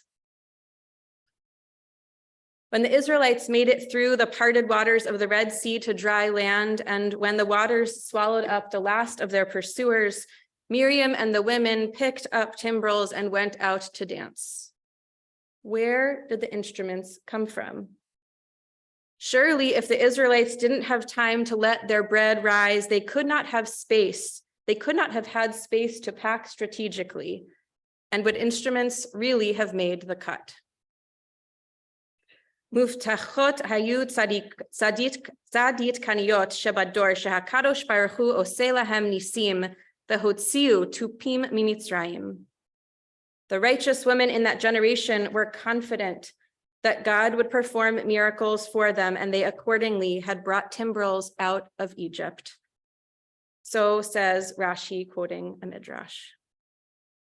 We have been singing and dancing our way out of narrowness for as long as our imagination can carry us back in time. And that drive to create in form, song, story, or dance, that creative drive is a lifeline.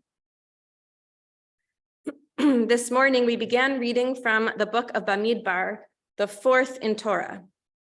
The book and today's parsha, Bamidbar, opens with these words, Vayedaber Adonai el Moshe beMidbar Sinai. The literal translation of this verse is that God spoke to Moses not in the wilderness of Sinai, but in wilderness itself. This book and so much of the story of our biblical ancestors is set not only in a place of Midbar, but in a state of Midbar. It's always good when the rabbis nod. Why? Why does so much of our biblical story take place here? Why was Torah given in wilderness instead of once the Israelites reached a more stable footing and state of mind? Rabbi Stephen Kushner suggests that there are really only three places in Torah. One, Mitzrayim, Egypt, the narrow place. Two, Eretz Zavat Chalav Udvash, the land that flows with milk and honey. And three, in the middle, Midbar, the unknown space of the wilderness. You could spend the rest of this talk trying to categorize every bit of Torah into one of those three, which I've done all week. It's not that every scene in Torah is geographically set in one of those regions, but rather that each story in Torah, and each in our own lives for that matter, falls into one of these categories: narrowness, expanse, and wilderness. It's in this middle ground, the transitory and vulnerable place and state of the wild, where we live most of our lives. The word Midbar gets translated sometimes as desert, other times as wilderness. Desert carries connotations of desolation, sparse life, and limited resources. When we think of the desert, we often think of what isn't there in the vast, open, and arid land. It's a spectacularly risky place even when it is beautiful and awe-inspiring. Wilderness may carry these same connotations and associations and also signifies the chaotic and unformed. A wild place is one with energy and potential. And so to be in Midbar is to be in the unknown, teeming with possibility. As Rabbi Fred has mentioned, tomorrow is Rosh Chodesh Sivan. And according to Torah, it was on this day, Rosh Chodesh Sivan, the Israelites already midst their wandering, when they entered the wilderness of Sinai and encamped at the base of the mountain where Moses would ascend to receive Torah. Why at that moment? Why not give the Torah right away after the Exodus, something to hold on to?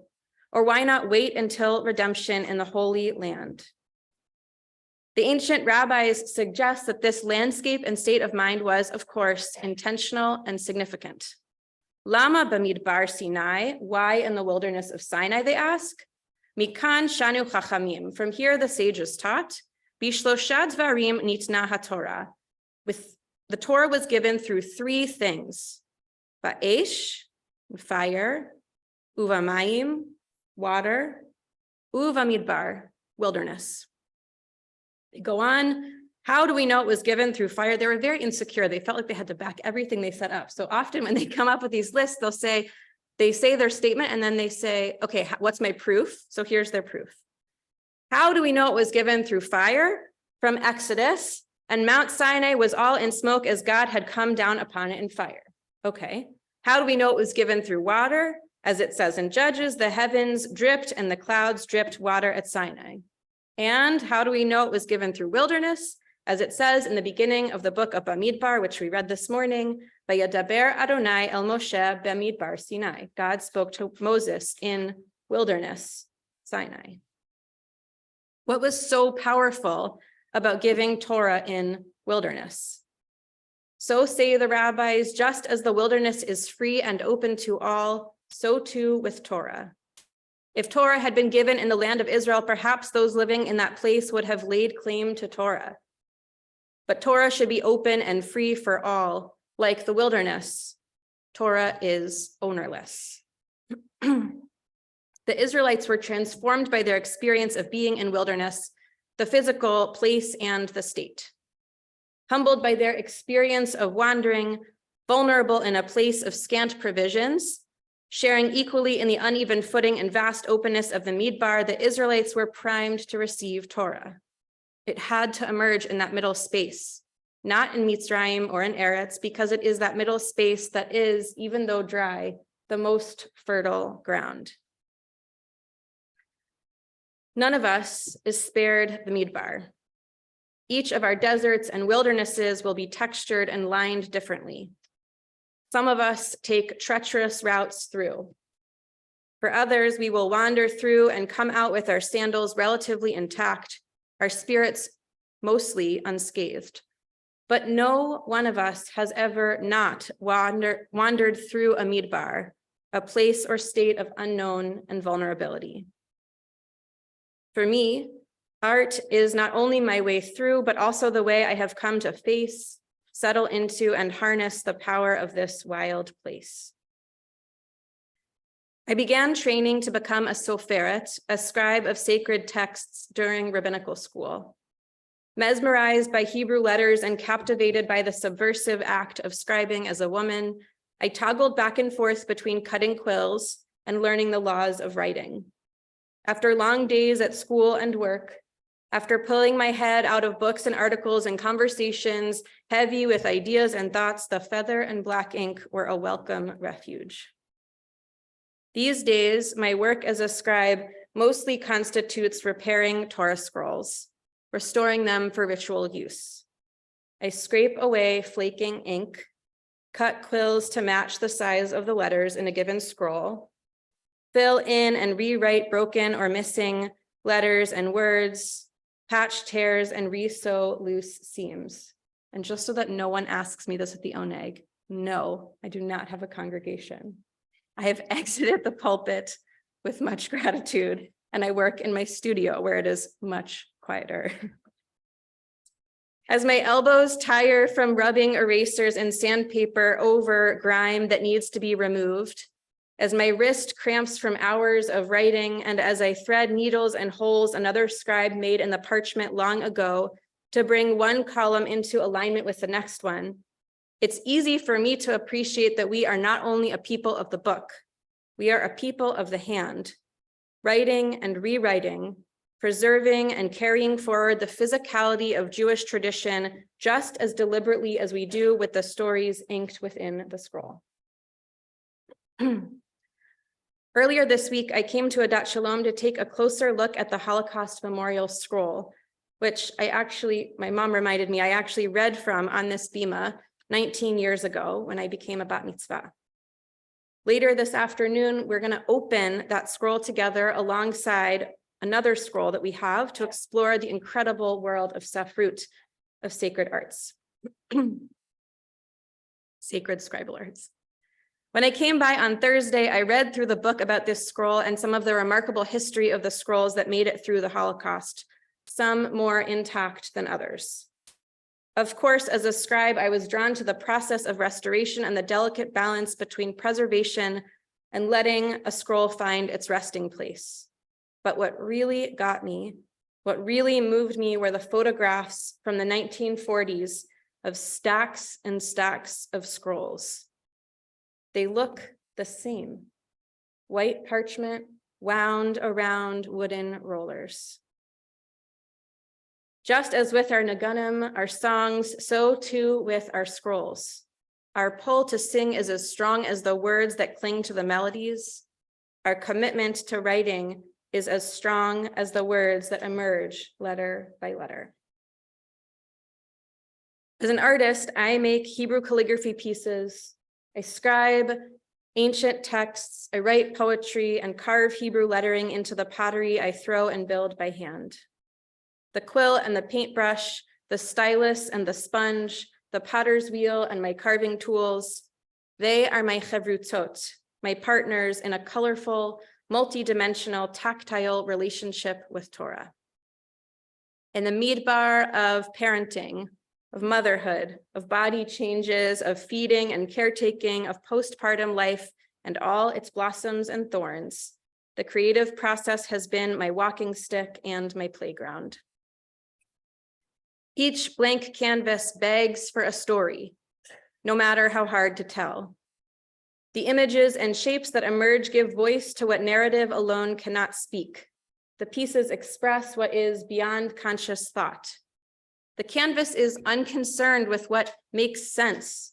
She is unbound by rationality and unapologetic in her rawness and realness. And the process of making art unwinds our places of tightness, invites us to play, to find enjoyment and unfurling in a world that so easily keeps us wound tight. In the words of Dr. Pat B. Allen, when we work in the discipline of art making, we develop a tolerance for ambiguity and a resilience that comes from reclaiming play as the primary means to learn. Art helps us move through wilderness, not only with attentiveness to our survival, but also to the pleasure of opening to awe and wonder along the way. I'm on the faculty of the Jewish Studio Project, an organization that works to cultivate creativity as a Jewish practice for spiritual connection and social transformation. One of our foundational beliefs is rooted in a teaching from Pirkei Avot, a tractate of Mishnah. Ben Bagbag Omer hafoch ba ve'afoch ba zechol hava. Ben Bagbag said, turn it over and again turn it over, for everything is within it. The it that Ben Bagbag is referring to here is Torah. We turn the stories, interpret them, and expound on them. We ask, what else could this be? This quest and question is central to the artistic project, portraying and recasting images, ideas, and dreams. To create is to transform a blank canvas, a story, a set of words, a mess of materials. It's to turn them over and turn them over again, to let the inner knowing that rests within come forth in new form.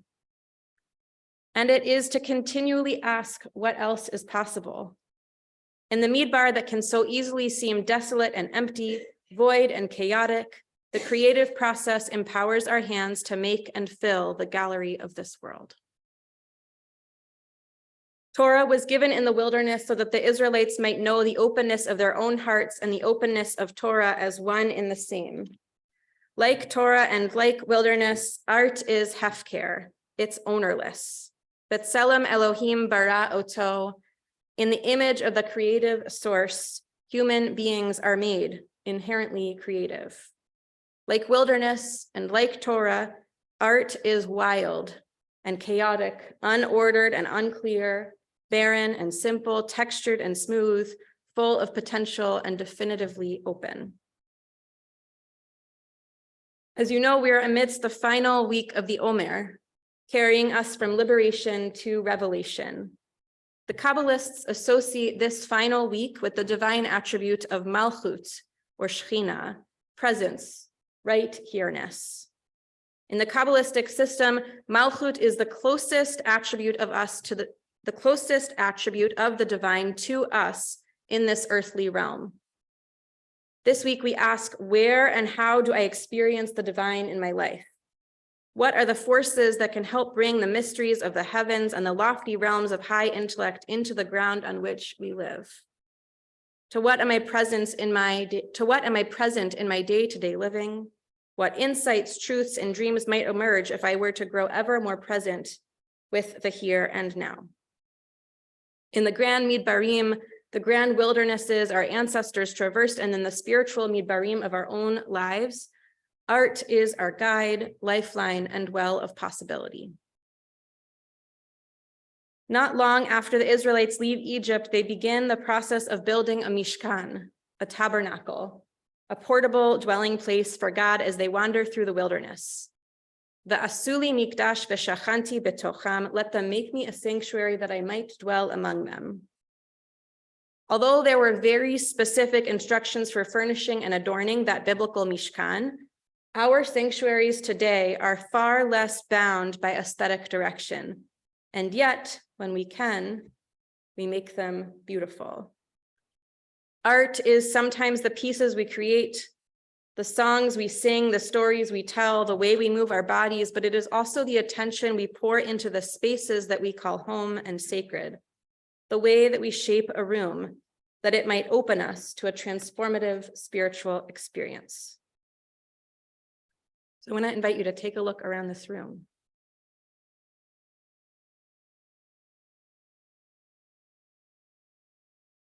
I grew up in this sanctuary, and to me, it really feels like home. The sunlight beaming in through the cracks of the stretched fabric, evoking both a tent and a boat. This sanctuary itself is an embodiment of so many moments of wilderness in our history. The wilderness of the ark, the wilderness of the desert, and the beauty of the bits of wilderness that remain on this very piece of land. And the design of this space is emblematic of that shared journey, each of us aboard this ship, under the wings of this tent.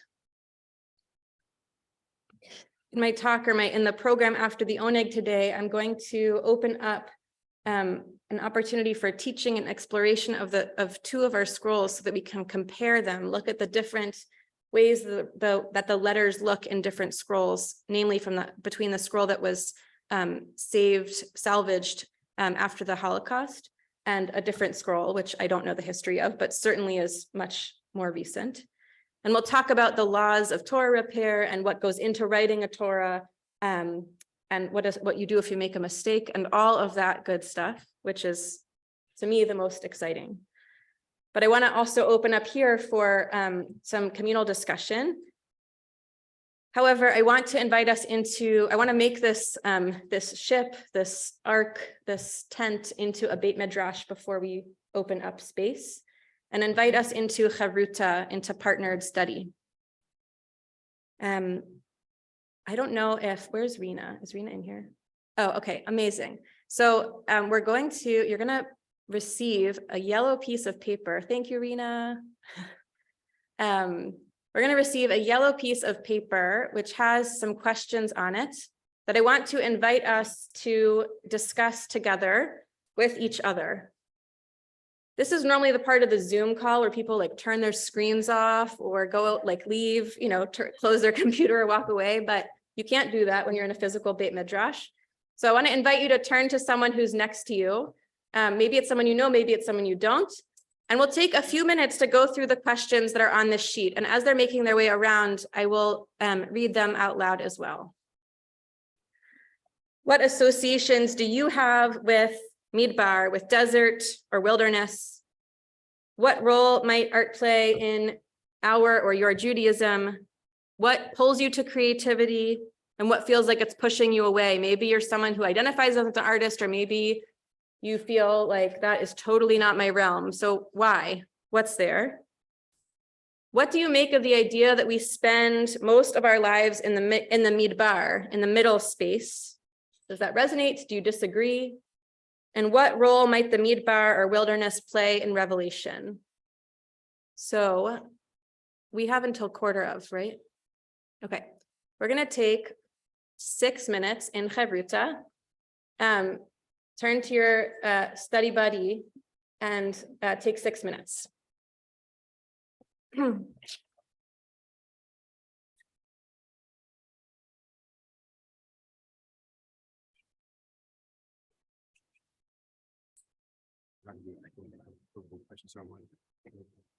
I have a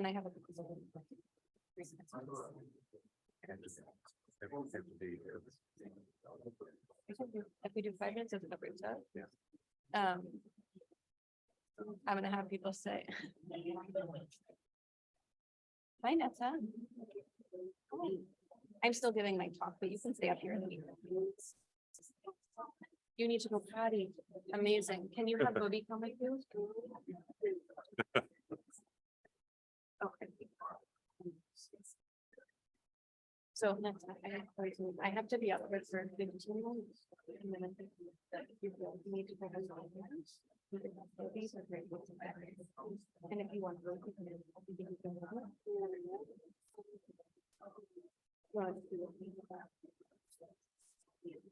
that. Welcome to multi. Okay, so 5 minutes of coverage. I can go out and if you want to go outside now, probably. But right now I actually have to. You want to grab a.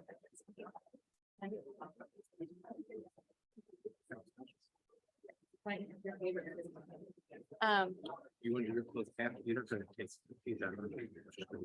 I'm gonna have them say a word, call it. Then you're clothes. Yeah. I'm for one question. Okay. And My clothes, I'll just tell you what I'm doing. I'm staying as long as I can. And then I come here. So I can do that after you put the question. Okay, so I'll tell you. Sure. I'm actually gonna answer that on the comparison between the generations of our family on that side and the generation around on that side. Okay. And just reflect on. Moving kind of world that's another nation.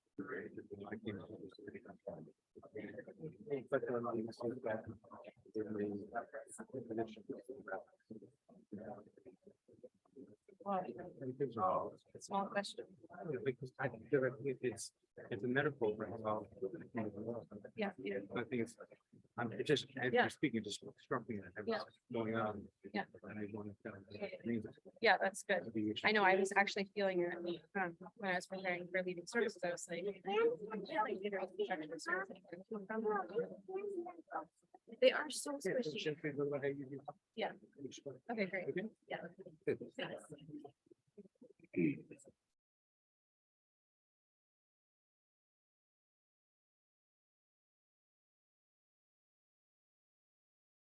Right now, everyone's practicing with their study and the brothers. The question is, they ask people to think about it. What do you think that's?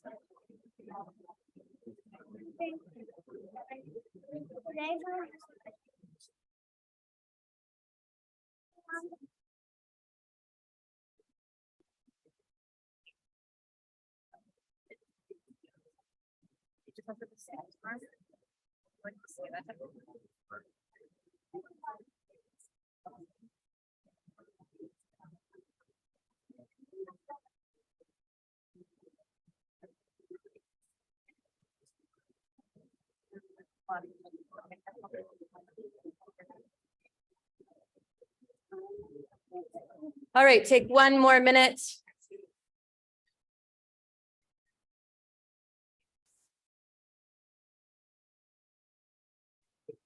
You're gonna invite Tom. I do it.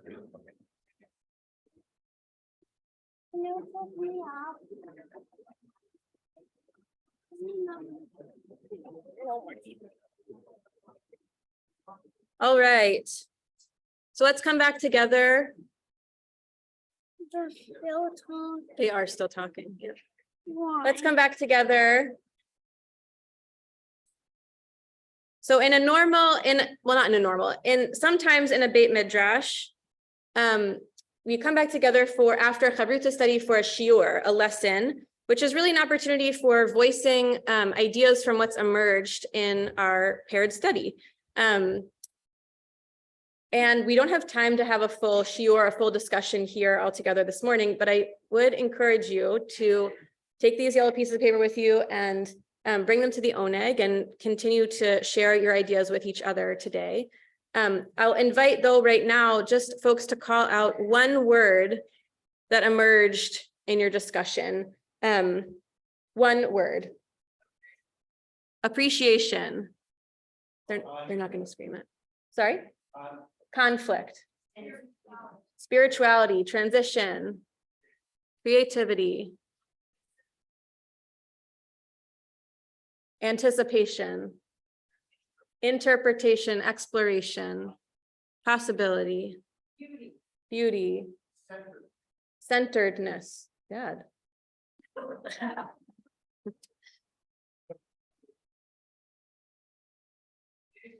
Foundational.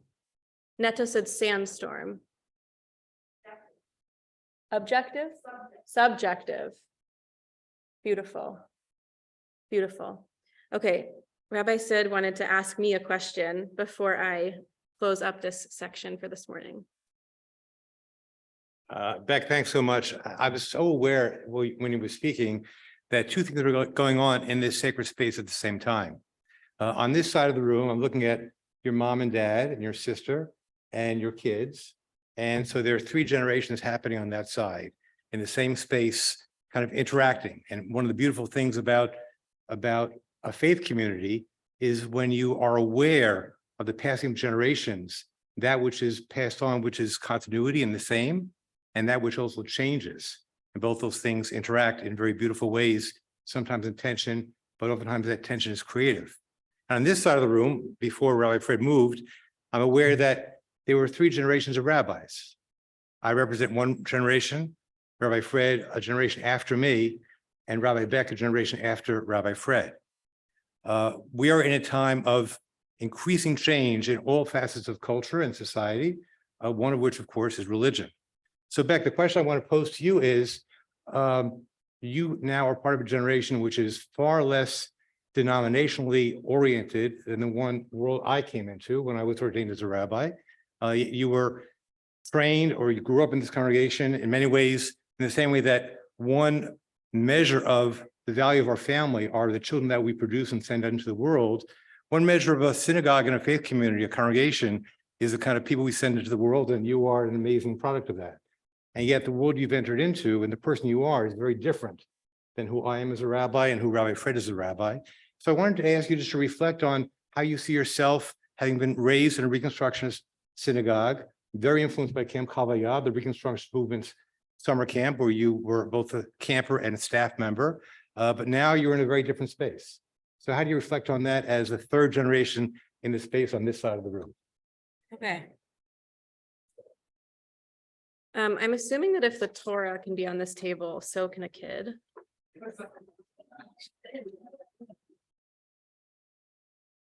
You're gonna sit here and help me.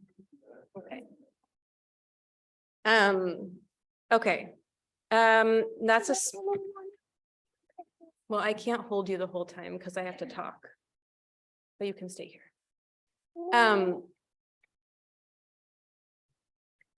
I think for a long time I have said that I don't identify as a Reconstructionist Jew. I identify as a Jew, and Reconstructionism is sometimes what I practice. I feel, okay, there's two elements I want to address. One is professional and one is personal.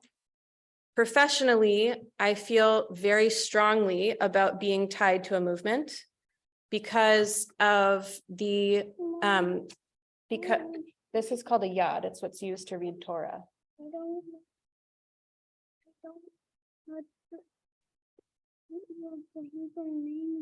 It's called a yad, which is the word for finger. Yad, pointer. Neta's very excited about learning right now. Okay, I'm going to talk and then we can talk after. What about the Torah? I'm going to talk about the Torah actually in a minute. Professionally, I feel very strongly about being tied to a movement because I feel very strongly about being tied to a movement because of the professional ethics that we are bound to. And it makes me feel much more secure as a rabbi, as a professional, to know that we are all held in a set shared of values and ethical standards. So that I feel very tied to professionally. Personally, I care a lot. I care about Reconstructionism insofar as I feel like I need to, because it's where I grew up and the movement that has, carried me and that I have, that I owe so much to. And I feel very tied to Reconstructionism politically. But I do not in terms of prayer community. I think for me, the evolution of my own Jewish practice has really taken me into a place of wanting less English, wanting less interpretation, wanting deeper davening experiences, which to me feel like, to be in like a sound bath of liturgy. So I think I'm far less concerned with, as an individual, with institutional affiliation and much more concerned with, I know you're almost done, and I am almost done too. Yeah. I really need to finish talking, and then, well, and I'm also a parent, so that, it's really whatever community is welcome to children. Yeah, does that answer your question? Some? Okay, the beginning. Okay, so I need someone to take Neta out of the sanctuary so I can finish. I know, but I need to finish, so I need you to go. This was all part of the plan. Okay.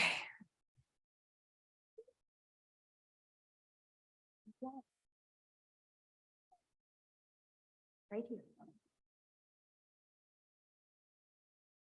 Okay. All right.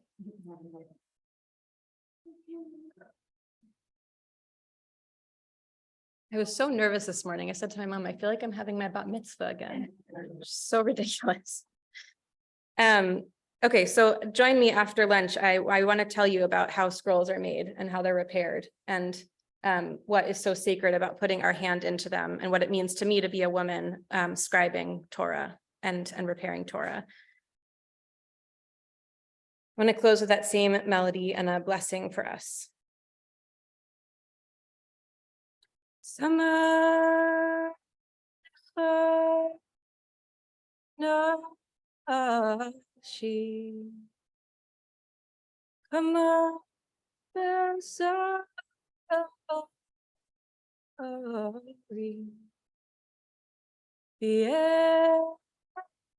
see there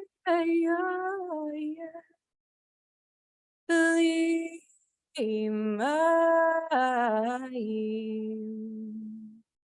Ay, ay, ay, ay, ay. Ay, ay, ay, ay. Ay, ay, ay, ay. Didi, ay, ay, ay. Ay, ay, ay, ay. Ay, ay, ay, ay, ay. Ken bakai dash chazi sicha lira isuscha yichvedecha. Ken bakai dash chazi sicha lira isuscha yichvedecha. Ay, ay, ay, ay, ay. Ay, ay, ay, ay, ay, ay. Ay, ay, ay, ay, ay. Didi, ay, ay, ay. Ay, ay, ay, ay, ay. Ay, ay, ay. May the work of our hands quench our thirst, paint our shoulders pink, and dust our feet with orange sand as we blister our way across the desert our ancestors blazed for us. We came to you. Thank you so much. I want to invite you to stand up, Ma, because soon we'll have 3 generations of rabbis up here, not the 3 tenors, but 3 rabbis on the beam out to close the service. So just stay with us. We're going to just reverse Aleinu and Mourner's Cottage because soon we're going to be welcoming all the children from our Limud school program and also the pre-Gan class. So we'll just first announce the losses in our community and do Mourner's Cottage and then into Aleinu and then a couple of final prayers and close the service.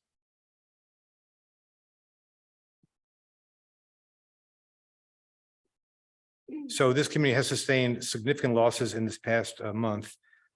We marked the loss of Felice Bray, the mother of Sharon Bray, Arthur Weiss, the father of Judith Weiss, Nathan Daston, the father of Michelle Daston Van Rieden, Tim Littman, husband of Hannah Littman, Gloria Malkin Stempler, the mother of Susan Goldberg, Walter Schillig, the stepfather of Amy Breslau, David Alfred Shaw, the father of Emily Shaw, and Andy Swire, beloved member of our community, husband of Wendy Swire, all lost in this past month. We also marked the following yard sites: Mayor Lewin, the stepfather of Malka Kutnick and the father of Deborah Lewin, Emmanuel Zouderer, the father of Judith Zouderer, Peter Zippin, the brother of Phil Zippin, Sidney Spindell, the uncle of Carol Stern, Dottie Washburn, the mother of Dina Kruger, Jesse Rhodes, the father of Lewis Rhodes, Esther Hare, the mother of Martha Hare, my grandmother, Bertha Brand, Elizabeth Werner, the mother of Sarah Werner, Bess Feldman, the mother of Paul Feldman, Helene Rich, the mother of Jeff Rich, Geraldine Spieler, the mother of Jeff Spieler, Ira McDowell, the brother of Nelson McDowell, Norma Waltman, the mother of Linda Kumin, and Donald Greenstein, the father of Martha Greenstein. We invite those who are saying Kaddish to rise for the Mourner's Kaddish.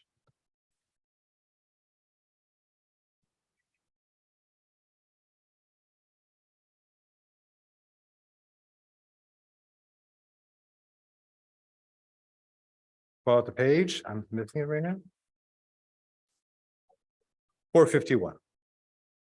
Yitkadal, Yitkadash, Shemei Rabbah, Bialma, Divra, Hirute, Biamlich Bachute, Vachayechon, Uvyamechon, Vachaye, Techol Beit Yisrael, Magalat Ugizman, Kariv, Yimru, Amen. Yehe Shmei Rabbah, Mevarach, Bilam, Umel Maya, Yitbarach, Bishtabach, Bitpa'ar, Bitramam, Bitnaseh. Yitadar, Yitalev, Yitalal, Shemei Dekudisha, Leila, Minkol Birchata, Beshirata, tushbakata v'nechamata, Tameran bi'alma v'imru amen. Yehi shlama rabba min shemaya, v'chayim alenu v'al kol Yisrael v'imru amen. Oseh shalom ben Ramav, hu yaseh shalom, alenu v'al kol Yisrael, v'al kol Yoshvei Tevel, v'imru amen. Invite now everyone to rise for the alenu, page 445. Beck, would you lead us? Page 445.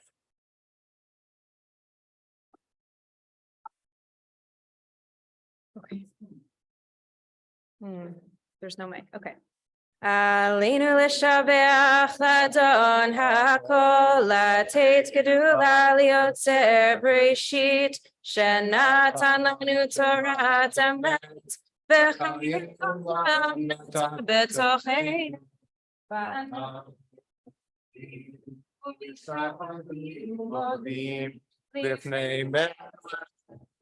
Ve'hamlachim hakadosh baruch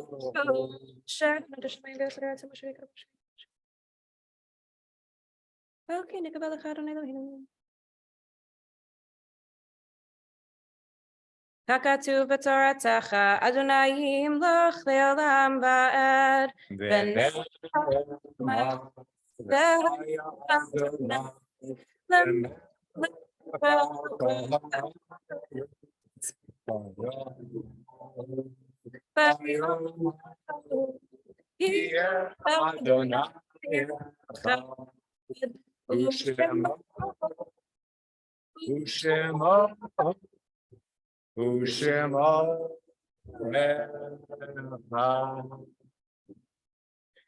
May be seated. Sean, are you doing the announcements? Okay, if you invite our president, Shauna Wager, to come up. And while she's coming up, I want to invite anyone who's here as a guest, or if you have special things happening in your family, to stand up and introduce yourselves. That doesn't count people folding their talisim. So anyone who wants to say hello, who's new? Yes, please.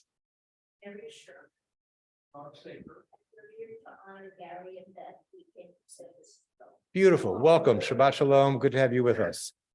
Any other guests would like to say hello?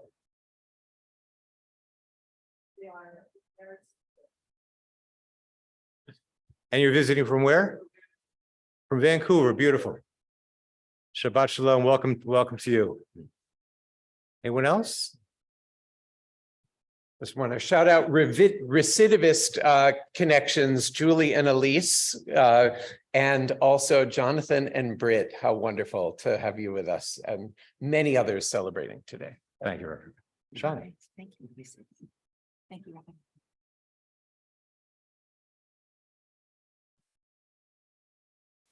So Shabbat Shalom, Chaverim. So with great thanks to Rabbi Fred, to Jeff Weintraub, to Rabbi Sid, and to Rabbi Beck Richman for a really wonderful Shabbat morning. And also to have three wonderful things to celebrate. Mazel Tov to Beth and Gary, Mazel Tov to Cam and Michael, and Mazel Tov to Barb on her graduation and becoming a facilitator. So really wonderful to share these things.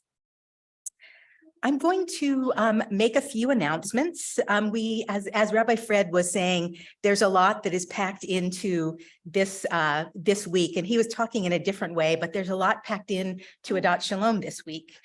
We have Israeli dancing, we have our Religious Practices Committee meeting, our Makom meeting, music and Ma'ariv, and then we have Shavuot on Thursday with Maba Liga Klezmer, Torah, and cheesecake. So please come for that. And of course, our Shavuot service on Shabbat as well.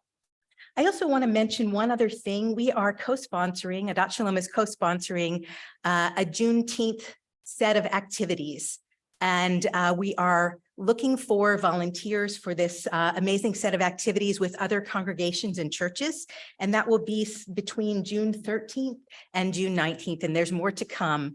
But the Juneteenth and work against racism, this is very important for our movement. So I just wanted to call that out for all of us as well. And, you know, thinking about what is amazing about these Shabbat voices, and thinking about what's amazing about this community is when we can come away from a Shabbat where we not only have learned something new, but we've also had a chance to think differently about something that we already think we know. And I know we'll have that opportunity this afternoon after Oneg with Rabbi Beck. And I just want to say that one of the things that I will be thinking about differently just came from the way we sang Eladon today. And when we sing Eladon in this community, we often sing it, as I think of it, as sunrise, as energy, as joy. And today we sang it in a very different way. And it made me think of the beauty of night and the beauty of thinking about eternity. And it made me realize that for me, in some ways, Shabbat is about eternity that helps us focus on the future of what we want when we go back into our work lives. So I really appreciated being able to think about that beautiful prayer in a very different way. And that's one of the really marvelous things about this community. And I just want to say Shabbat Shalom, and thank you for being here. And Shabbat Shalom on Zoom as well. Thank you, Chandra. Thank you. So I want to invite all the kids to come up and sit on the floor right in the middle. So we want to center our children. Okay, I talked a moment ago about generations. So come on up here, come in the middle, and we're going to invite Jeff to come back up. In your program books, there is a song which we've sung a few times during the Omer, a beautiful Omer song. In the middle, Omer song. Just sit on the floor right here and face this way. Face this way. Okay. On the carpet. Sit on the carpet. Okay. Face this way. Perfect. Okay. So in the middle of the page, Omer, Jeff, and Rabbi Beck. Okay. And for all the kids, because we're transitioning now. For all the kids, we're transitioning now to the end, the siyum of the limud year. And you should know that Rabbi Beck grew up here. She used to sit right there and end a limud year and think, wow, it's summer. I don't have to or get to do Jewish learning for all summer long. But guess what? She did, and she kept going. And you get to see. So why are we doing this?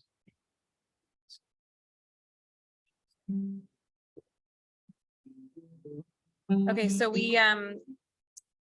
count the Omer in the night time. There's actually a tradition that that we should also count it at synagogue in case people haven't counted it at home. And this beautiful melody written by Yosef Goldman, Zach Friedman, and Shir Yaakov, my friends actually, is meant to evoke for us the attempt for the Omer to unify the disparate parts of ourself in preparation for revelation. Leshem yichu u'chabrichu shchenite hineni muchan u'mezuma lekayem mitzvat aseh Leshem yichu u'chabrichu shchenite Hineni muchan u'mezuma לקיים מצוות הזה שספירת העומר, שספירת העומר, שספירת העומר, שספירת העומר, שבע שבתות. תמימות תהיינה, שבע שבתות. תמימות תהיינה,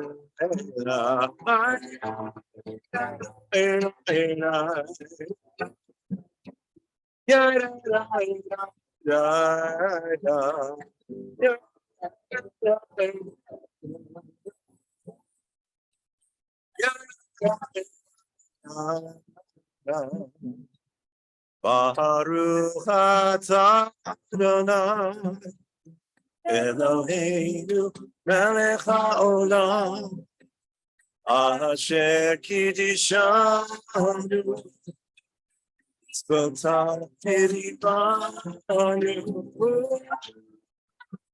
tzirata tzirata Asvirata Asvirata Sheva Shabbato Temimati Ena Sheva Shabbato Temimati Ena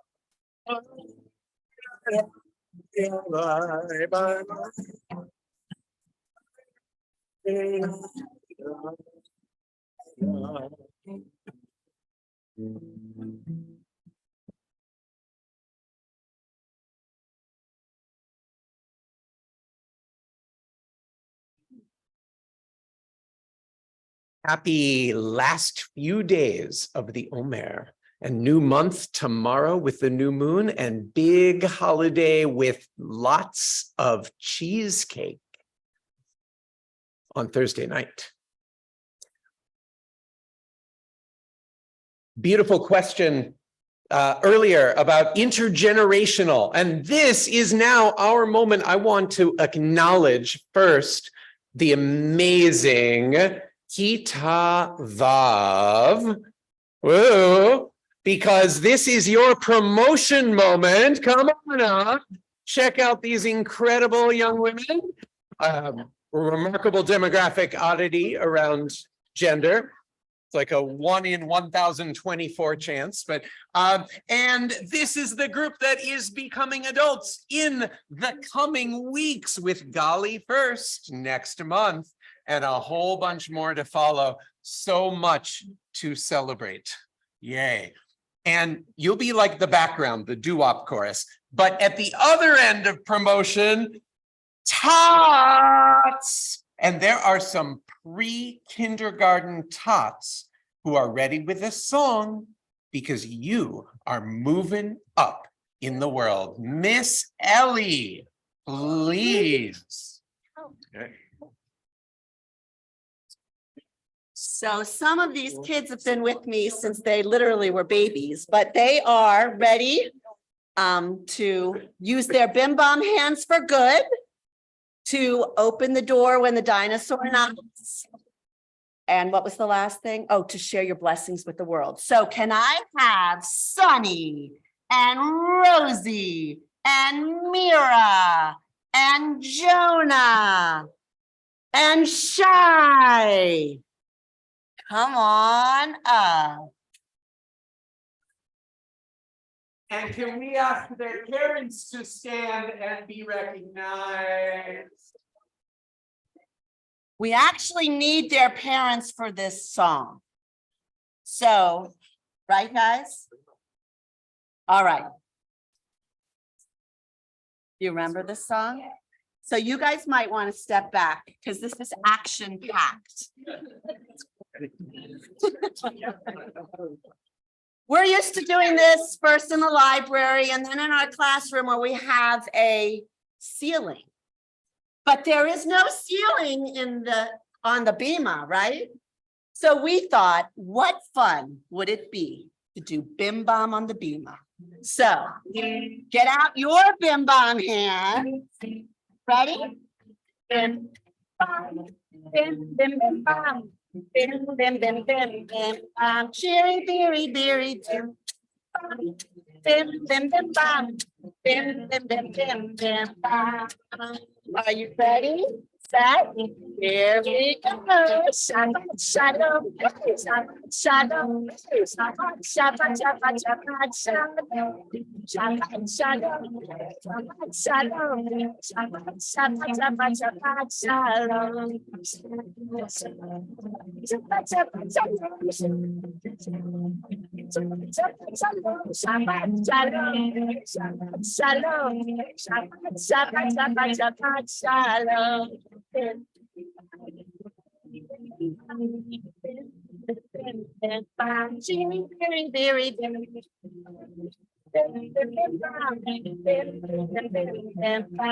Here we go.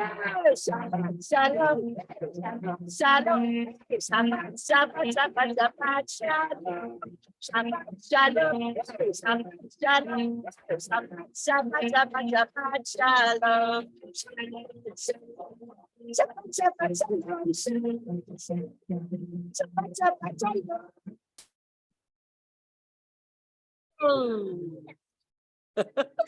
Shabbat shalom. Shabbat shalom. Shabbat shabbat shabbat shabbat shalom.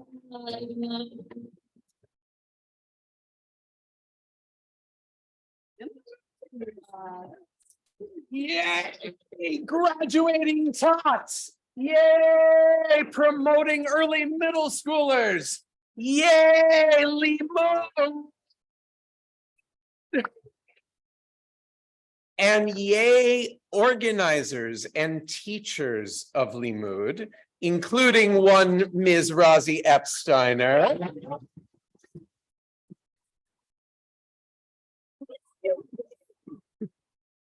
And Rena and Sarah and others in the office who did so much to fill in recent months. Are one. I'm getting there. And the teachers who came in partway, Fran and Simi, Jen, other parents who stepped in, amazing group. And the teachers all along, like, oh, say, Michael Becker. And oh, say, Pammy. The incomparable and much beloved Pam Summers.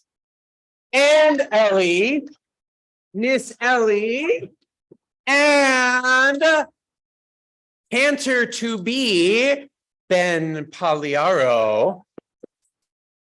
I am told that this is the very first copy of his new CD, which Adat Shalom, along with some other communities, helped produce. You shall pursue, as in Justice, Justice, just as with Rabbi Beck, the intersection of Judaism and activism and art. And we have been so enriched, and we're sorry to see you go to New York, but it's going to be awesome. Yay. Thank you, Ben. Yay. Awesome. And thank you, parents, for being part of this and for figuring out how in the next 4 months you will keep some Jewish enrichment happening. Come to shul. There's lunch, right? Get a little Hebrew, have a little fun, play on the lawn. Stay tuned, stay connected. And Pam?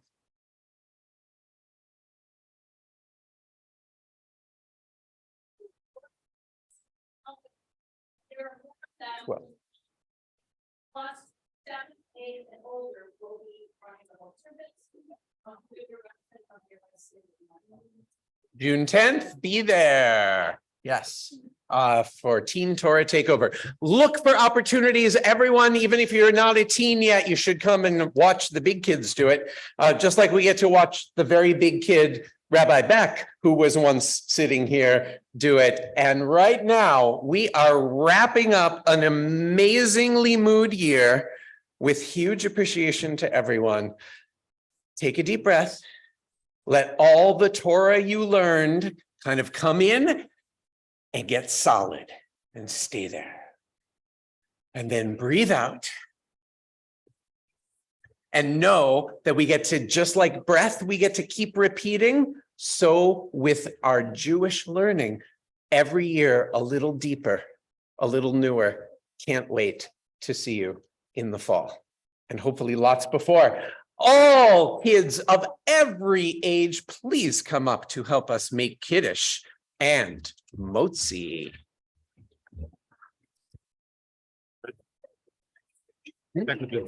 Perfect.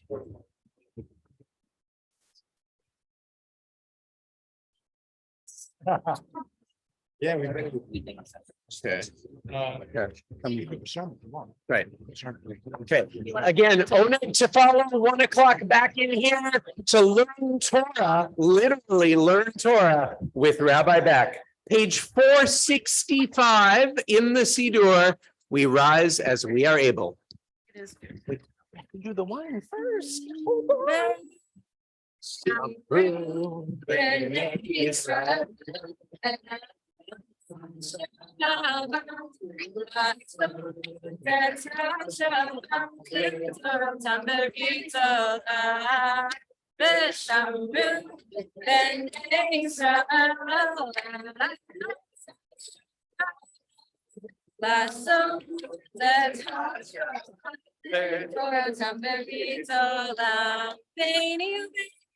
Yisrael, oti leolam, oti leolam. V'shamru b'nei Yisrael.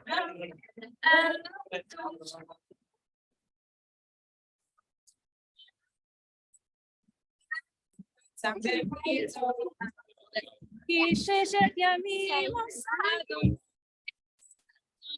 et hashamayim ve'et ha'aretz v'sham b'nei Yisrael.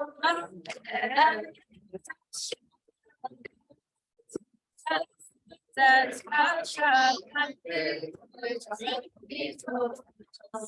Vayom Hashvi Shabbat vayinafash, Shabbat vayinafash, Shabbat vayinafash, v'shamru b'nei Yisrael.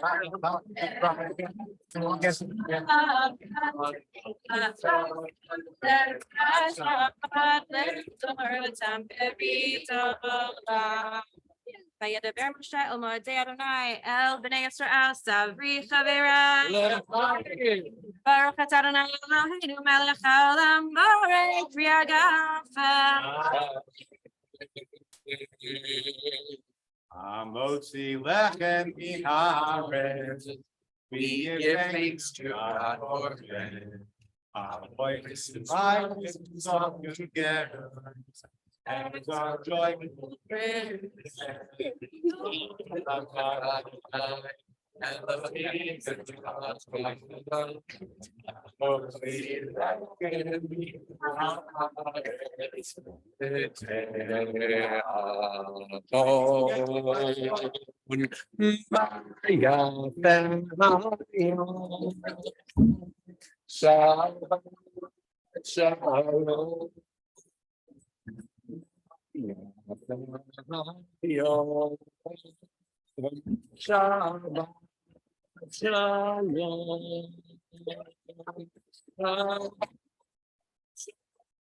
Shalom, Shabbat, Shabbat, Shalom, Shabbat, Shabbat, Shalom, Shabbat, Shalom. 2 more times now.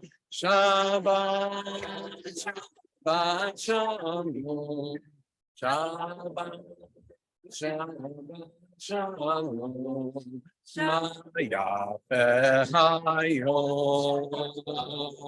Shabbat, Shalom. Big finish. Shabbat, Shabbat, Shalom. Shabbat, Shalom.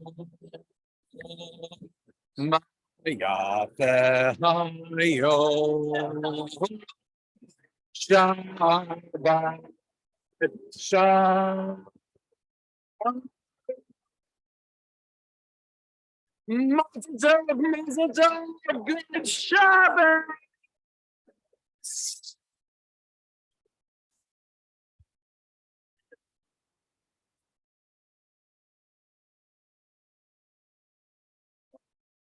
That's a beautiful document, really beautiful, document, really deep, really powerful. Feel good? Yeah, I do. I'm excited about the program. That's like for my heart like really feels like part of it. So I'm excited. Yeah.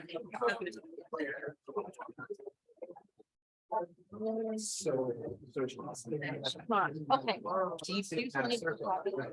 Oh, yeah.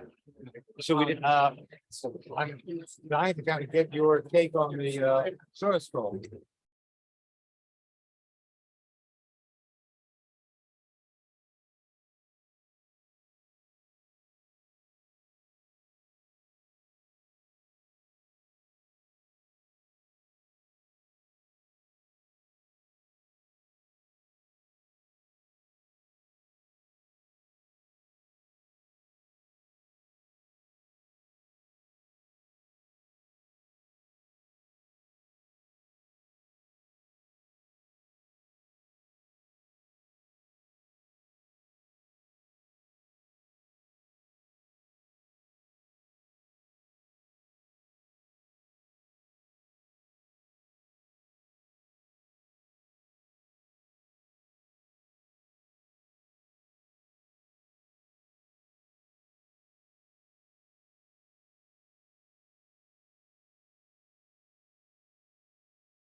Yeah, it's on. Yeah, no, it's on.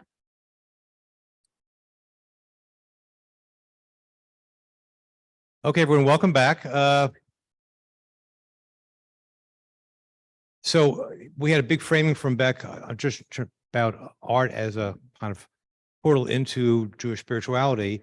And now's a chance for her to kind of go a little bit deeper into what is one of the main things that she's doing right now about Safrut, about the scribal arts and how it relates to our Sifrei Torah and things like that. And we haven't had two very interesting scrolls that will be compared. So Beck, take it away. Okay. Hi, everyone. I'm going to try for folks who are on Zoom. I don't know how many people are on Zoom, but I'm going to try to repeat things that y'all say when I can so that folks on Zoom can hear. Okay. So before I launch into some of my story, what comes to mind when I say the word Sefer Torah, or when you think about a scroll, what's a one word that comes to mind? What'd you say? Fragile, sacred, heavy, moldy, old, precious. Sometimes they are moldy. What'd you say? Historical, mysterious, calligraphy. Anything else? Okay. Yeah, me too. I think about, well, I think about what goes into making them as a scribe.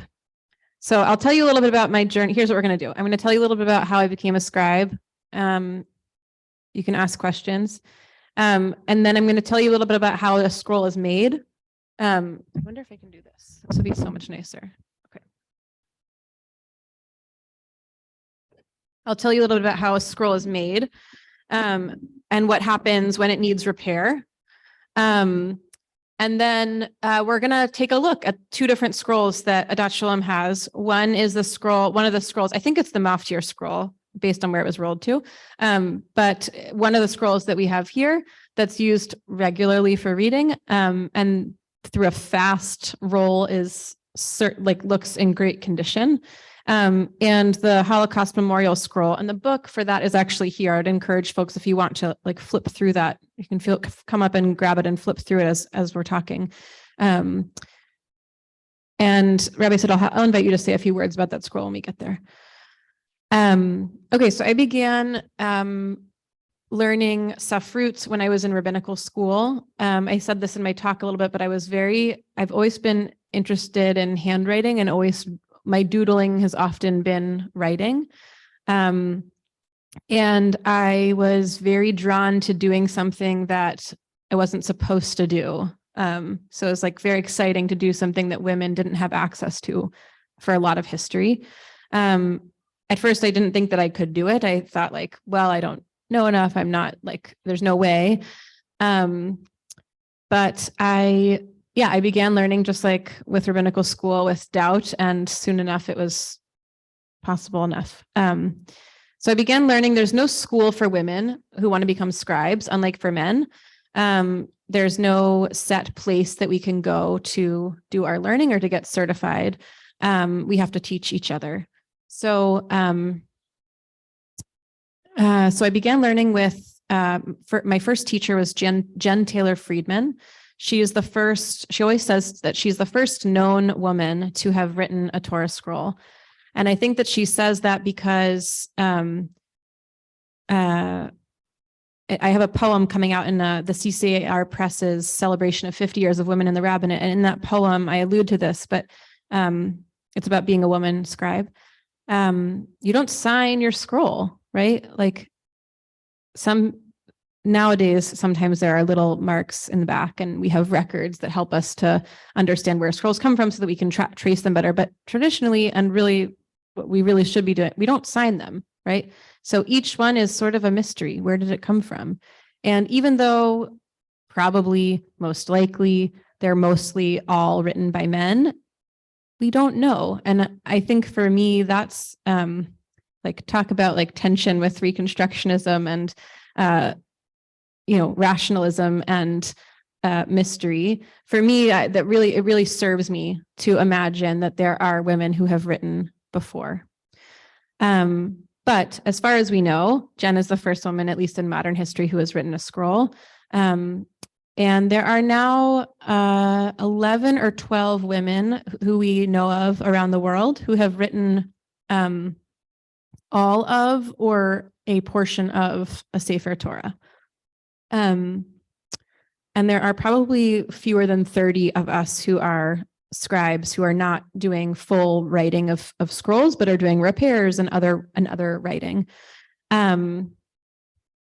So when I began learning, I thought that what I was going to be doing was just learning how to write.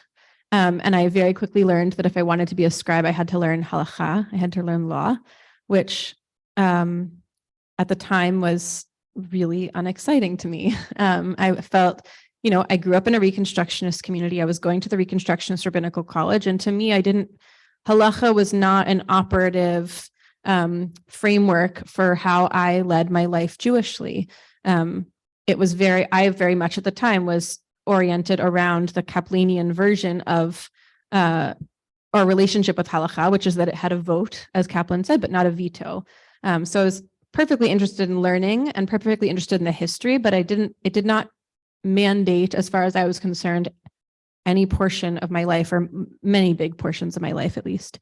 And that really changed when I became a scribe. First of all, it was exciting to learn the rules of scribing because they were not just relevant, they were necessary, right? Those halachot, those laws are where the instructions come from for what to do when you make a mistake and how to write the name of God. And what the parchment needs to be made kosher. So suddenly it was very relevant and very important that I learned it if I actually wanted to be able to do the work. And I think also in particular in the absence of teachers or an institution, like a formalized teaching and institution, the halakha became a real guide for me. The law became a real guide. And I should say that the network of scribes that I'm part of is called Stam Scribes. It's a collection of us progressive scribes from around the world. Most of us are women or non-binary, but not all. And there is definitely variety among us in terms of who is observant in what ways. But my safrut has really complicated for me my relationship with Jewish law and my religious practice, I'll say. So I wanted to actually speak to that for a moment, because when we were planning this program, I think 10 years ago, I maybe would have said, I'm doing an art program, let's make some art. But I told Rabbi Sid that, and I think we had a good chavruta about this. I told Rabbi Sid that, as a scribe, I feel I can't work on Shabbat, on my scribal work. And I feel it's actually beautiful. There are teachings that specifically say, in the Talmud, they'll often have teachings that we have to broaden to our modern day, like a camel driver, when they come upon, a mule on the road, and we have to apply that to our lives today, since we normally don't have camel drivers or mules that we are encountering, right? So, but it's really exciting then when I encountered, there are texts that specifically say a scribe should not have in his pocket a quill or a reed on Shabbat, because the temptation is, if you have those tools, then what if you use them? And that would be malacha, that would be work that is prohibited on Shabbat. So I share that to just say that this is an ongoing complicating thing for me, complicated maze for me to navigate in my own Shabbat practice and in my own practice as a scribe. And it's relevant to me because both because I think it holds me, it keeps me in the game with the text, which I feel is really important. And also because for some communities, not all, but some communities will only hire a scribe, even a woman scribe, if she is, this kind of Shomer Shabbat or that kind of Shomer Shabbat. And so partly it's actually just it's a matter of parnasa, it's a matter of income, of if I want to make myself accessible to different communities and have work, what do I need to do for myself? So that's all to say, we're not actually going to like hold scribal tools today, and we're not going to do any work to the scrolls, but there's still much that we can see. Okay. Everyone good so far? Okay. Yeah. Stam. What does stam mean? Okay, great question. So people will say like you're sofer or soferet stam. And the collection that I made is called Stam Scribes. It's an acronym for Sefer Torah, Tefillin, Umezuzah. And those are the primary categories of sacred texts that that the rules guide. So that's a great lead in actually to how a scroll is made. A scroll begins with what it is written on. So what's a scroll written on? Cloth parchment, which is skin of an animal. It could be a cow. What kind of animal? Kosher animal. Okay, now here's where it gets interesting. The cloth has to be made from an animal that is kosher that is a type of a species of animal that would be kosher for us to eat if it were ritually, that would be kosher for us to eat if it were ritually slaughtered, which is what constitutes at least kosher meat, not eco-kashrut, of course, but kosher meat. However, for a Torah scroll, that animal does not have to be ritually slaughtered, which means that a scroll could be made from skins of an animal that would be kosher for consumption, but that animal could be roadkill, it could be hunted, it could be sick and have died of a natural cause. And that is relevant for a number of reasons. In terms of animal rights, I mean, it's not very practical because a lot of animals are needed to make a scroll. Each scroll is made up of hundreds of panels, and each panel most likely is from one animal. One animal can make one panel. So what it means is that there is an opening, at least, that a scroll does not have to be made with the intention or outset slaughtering of an animal, which is a beautiful thing, I think. The other thing is that environmentally, it means that we can be a little bit more sustainable with our scrolls. My colleague and dear friend, Rabbi Linda Motzkin, is a soferet. She lives in upstate New York in Saratoga Springs, and her children are all dear friends of mine. And she began scribing in the 90s. And when she began scribing, she did not think that she was going to be able to get materials from the scribal art suppliers as a woman. And she felt like she didn't want to have any sort of deception as part of her process of writing a Torah. So she set out to make her own materials, and she is now writing, it's I think 25 years, she's writing the last book. She's in Devarim writing this book, and it's become a community Torah project. It's beautiful. She and her husband travel the world, bring pieces of the scroll that they're writing, and to have communities help check and help write. And she has made the hides, she has stretched the hides, all the parchment for that Torah, with skins from deer that were hunted locally in effort to control the deer population, which is, could be controversial, but I would say is definitely an environmental necessity and rebalancing the ecosystem. So that's parchment has to be made from certain kinds of animals, but they don't have to die for Torah to be made. The skin has to be processed with intention. So at each step of the way, from the processing of the skins to the beginning of a writing project to the writing of God's name, we say that we are doing that work for the sake of the sanctity of the Torah scroll. So I just want to open it up. Why might we do that?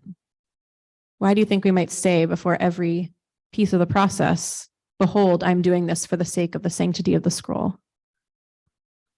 Kavanah, intention. Why? What does it do for us? Focus. What did you say? So you don't screw up. Yeah, I think it's both. I think it's focus. I think it keeps us rooted spiritually. And it also sort of like, right, here I am. I'm doing this thing. I'm going to take this work seriously now, which for me has been very helpful. Obviously you saw as a parent, it's like moving between different zones of work, which everyone does, whether or not they're taking care of kids. It's really helpful when you get to a sacred act to say, okay, here, I'm doing this thing and I'm going to get myself in the zone. Okay, so that's the parchment. Every scroll must be written with black ink.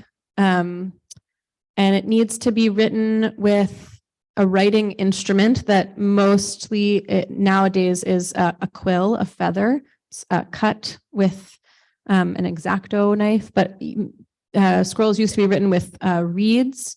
And you even could write with pen. And in fact, when scribes are doing repair work, sometimes we will actually use a pilot pen to repair little bits of letters that are cracked and need to be filled back in. It doesn't actually have to be a feather and ink, even though when you're doing the full writing, that's certainly the easiest. And it's written on different panels, which I'll show you in a few minutes. The scroll is written on many different panels that are then sewn together with bead, which is made from animal tendon. So every part of the scroll is supposed to be natural and is supposed to be also in a, it's natural, it's sacred, it comes from animal. And ultimately when a scroll is kosher no more, it's either used for educational purposes or put on display for educational purposes or buried. So I think there's something very beautiful about the scroll itself being made naturally. Questions? Yeah. That's a great question. How many panels would be in a Torah? It depends on the scroll, around 250. But it depends on the scroll. There are some scrolls where there are more panels or fewer panels. And it depends on the scroll because it depends on the size of the writing, right? So if you have a bigger scroll with larger lettering, that will take up more space than a smaller scroll might take up. Yeah.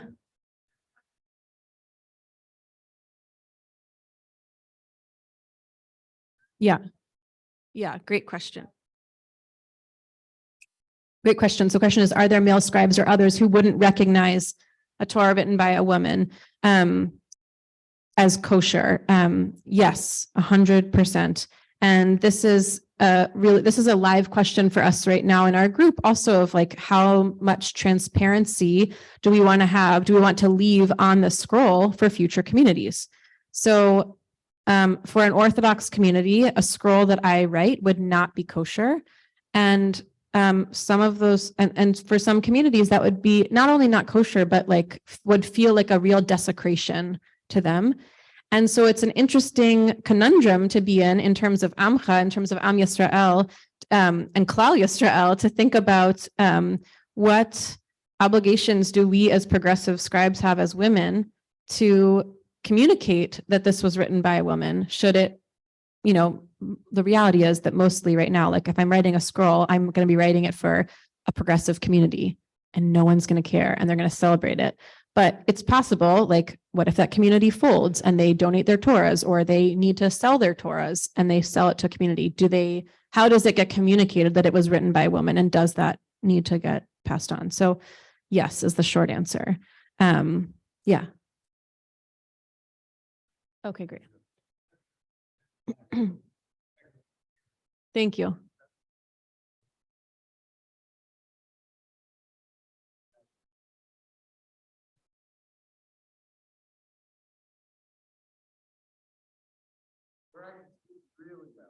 I don't think Zoom will pick it up, but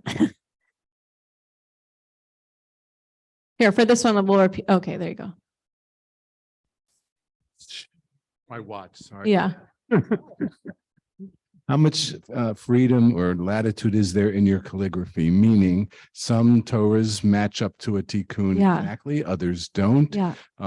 Do you care to try and match up to Yeah. what's in the tikkun as you write? What is the source that you're referring to as you write a given Yeah. letter? And how much flexibility do you have in the flutes you might put onto the different Yeah. letters? Beautiful question. Great question.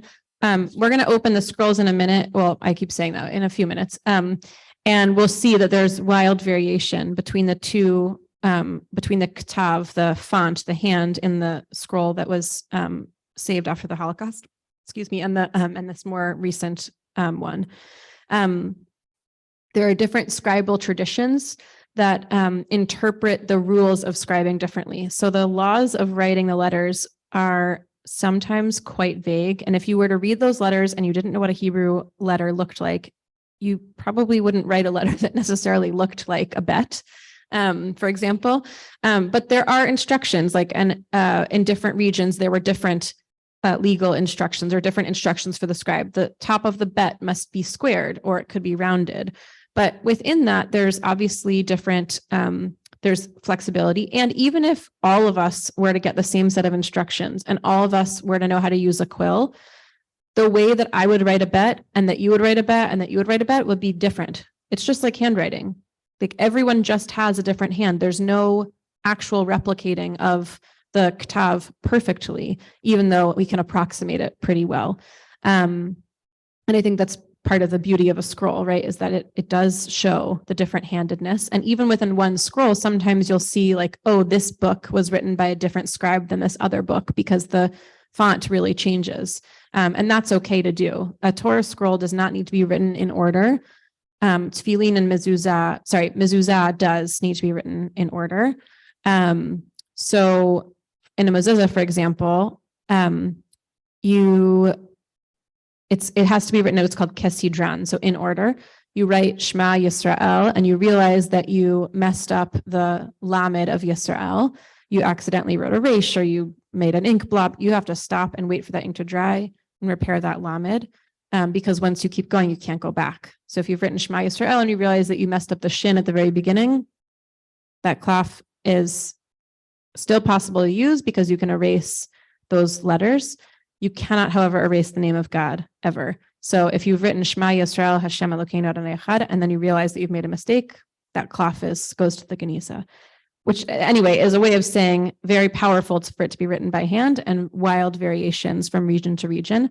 Nowadays, there's a lot less variety in the handwriting of scrolls because we have a printing press and we have the internet and we have the ability to communicate with each other about what different hands will look like. And so the variations are really an attempt now to keep alive scripts that were once markers of regional differences. Yeah. So have you encountered the different formatting, like in a Sephardic scroll? I mean, there's sections in the Torah where it just looks different. Yes. Have you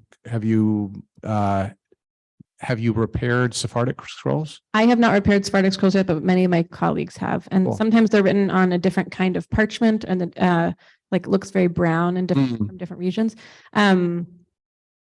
And that generally the idea, by the way, is that you want to maintain the integrity of whatever scroll you're working with. So even though I'm not Sephardic, I would still try to maintain that style of writing. And even though those letters are not how I would write the letters, if I were to repair or work on that scroll, I would learn that ktav or learn that as best I could, so that I could maintain the integrity there of that tradition of that scroll. And that would mean maybe like consulting a tikkun for Sofrim, a guide for Sofrim, that was specifically Sephardi.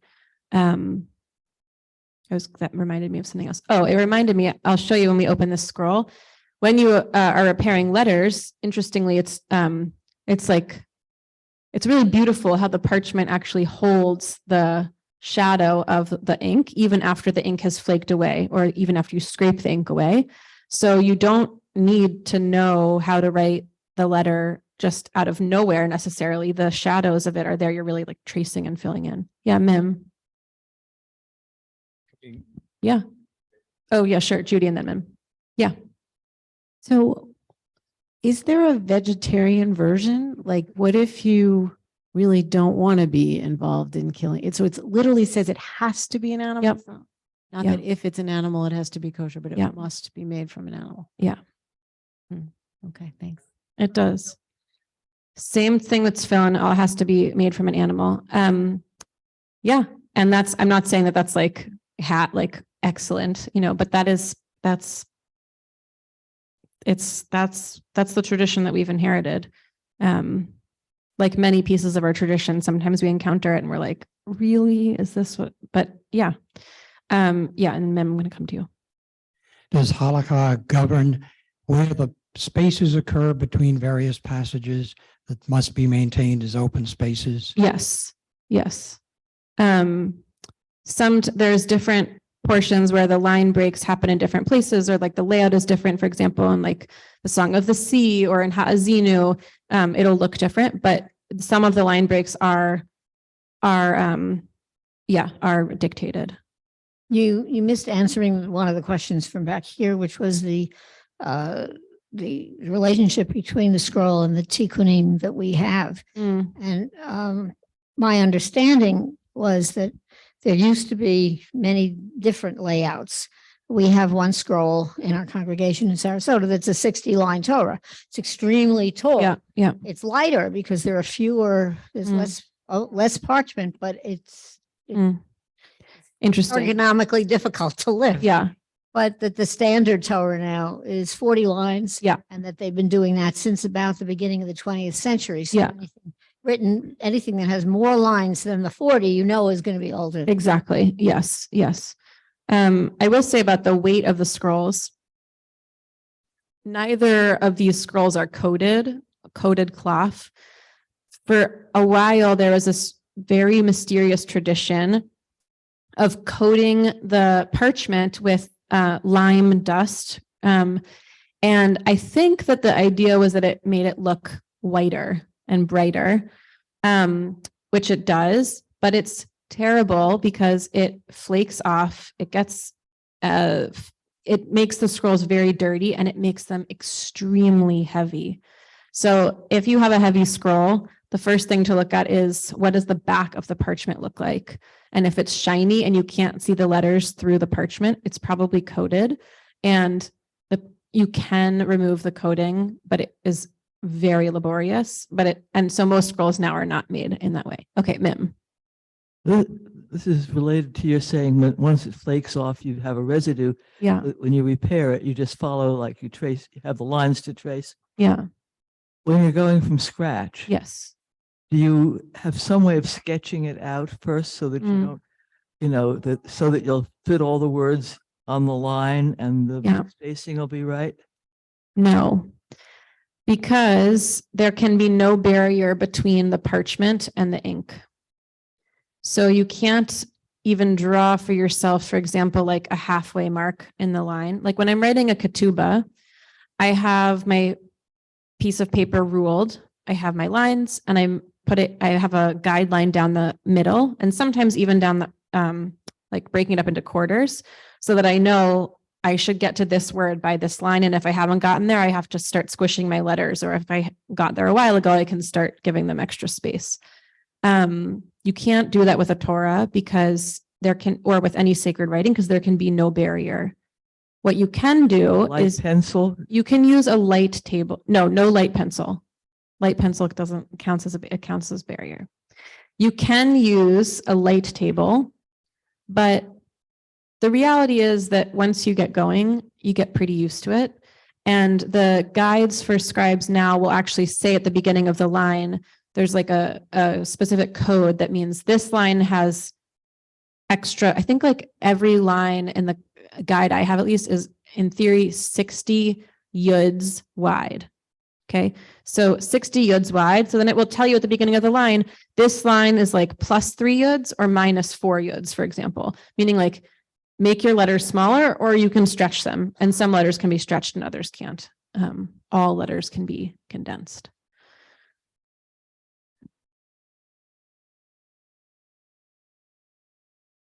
Thank you. This is so interesting.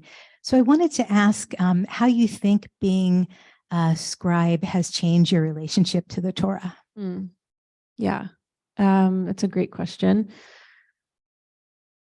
It has made Torah come to life in a very tactile way, obviously, as I said in my talk. I think it's made me more compassionate to Torah on the whole. There's so many bits of Torah that we read and we want to like, oh, we really have to read that. That's so yucky or misogynist or outdated. And I don't like, why are we still preserving this? It makes me feel much more compassionate to those pieces because I'm in a very long game of telephone that I care very much about preserving. And it has, as I said in my talk, it really has shifted for me this idea that we are, I think like the idea that we are very heady intellectual as Jews comes in part out of our deep orientation and around Torah learning, But I also think it comes out of modernity and out of a drive to be hyper productive and out of a moment in our recent history where we were making and doing and valuing ourselves based on what we were producing. This is a result of capitalism. And I think that scribing really, for me at least, has brought me back to some of the fundamental like ways of being Jewish that are very embodied and very tactile. Like, to be a Jew, you don't just have to be like smart and heady and know how to make good arguments. We also like make stuff with our hands and carve things and stitch them together, and that's enough. So I think it's been very healing for me in that way too. And I think the last thing I'll say is that if I had more time, maybe I would have said this, or if I had like thought about it more, I would have said this morning. But I think it's also just, when I looked at the book and saw all these scrolls, I'll show it to you actually.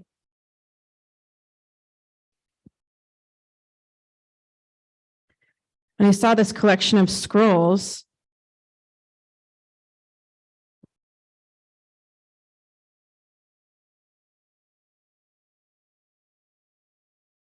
It's very upsetting. It's like a pile of scrolls that are desecrated in a large way, and they're being examined by a scribe. But to see them and to notice like it looks the same, I reflected. I was telling my friend, I feel like, it's so beautiful to me is that hasn't changed. Even as so much around us has changed, like what our synagogue communities look like, what our rabbis look like, so much has changed. And she said to me, well, what's changed is what's needed to change. And there's still more that has to change, obviously, but so much has needed to change, and the scroll has been constant. And so to me, to be in relationship with the scroll in its constant is very comforting and grounding, that there is something that we are orienting ourselves around, even as we make the necessary progressions. Yeah, let's do it.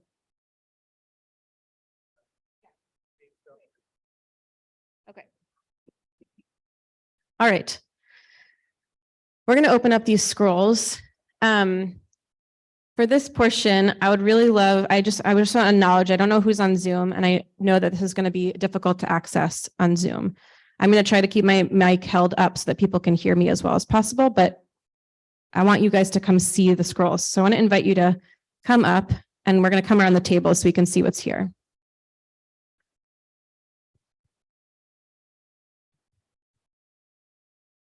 All right.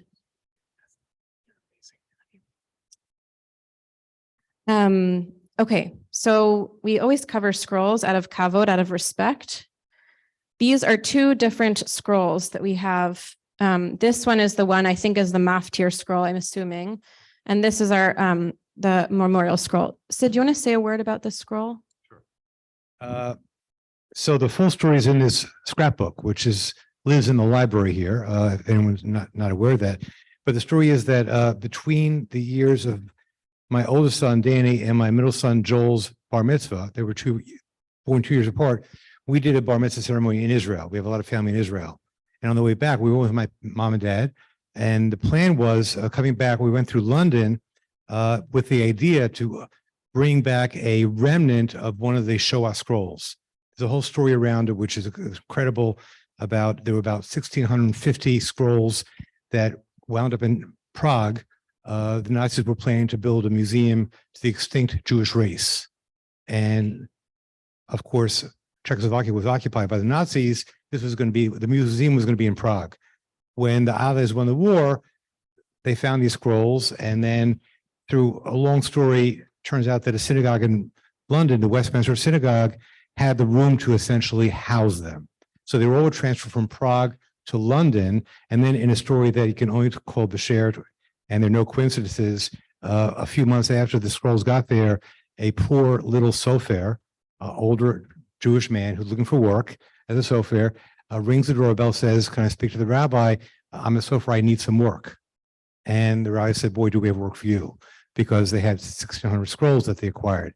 Most of the scrolls that they got were damaged and irreparable, couldn't be repaired for kosher use. Some were.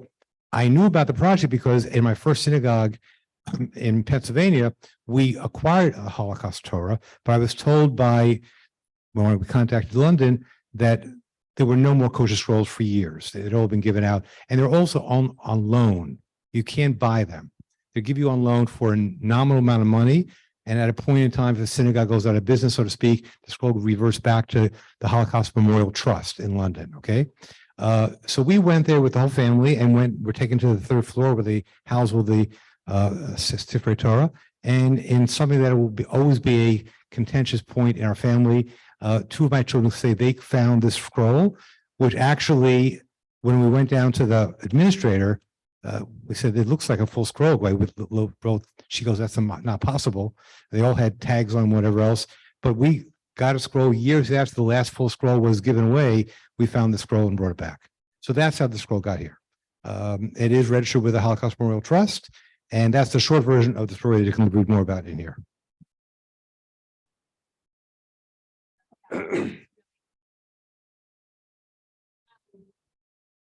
I think Becca will go more into depth because we did get a sofa when we first got it here. Clearly, the age of this is very special. The parchment seems different, but Becca knows more about this stuff than I do, so I'll let her talk about it. So I'm going to roll this scroll. Sharon, you'll help me finish rolling it. So Sharon and I were rolling this scroll before, and I left it at the end of the book of Bereshit so that you can sort of see more of it as I roll. Before we do that, just to look at this scroll, what do you notice about this scroll? It's very big. There's more than 40 lines, I'm pretty sure. Yeah. What about the writing looks different? Some of it's stretched, yes. Okay, so the letters, many of the letters are stretched. That's actually really normal, but it might be more stretched than the other scroll. We're going to roll it to the same spot of Bereshit in just a minute. Yes, the panels are different widths. This scroll was certainly made before the modern tikkunim that we have were produced. So everything, yeah, something I should have said this morning. Pass this on. When you read from the Torah, don't put the yad on the ink. Hover it above the letters because it leaves a residue and it also can crack the ink. The lines. Okay, so the lines everything has to be ruled. You can see, just as this was not done by a machine because of when it comes from, in theory, is from the 16th century, 15th century, Germany. Yeah. They were told 16th century Germany. I don't do dating of scrolls yet, at least, but the lettering is very different. The lettering is actually not so different, but what's really remarkable are the pays and the crowns of the lameds. So the crowns of the lameds have these sort of like curly cues up top. And let's find a good pay. It's not on all of the pays. Yeah, those are regular crowns. Here's a pay. Thank you. Mi lifnei Adonai.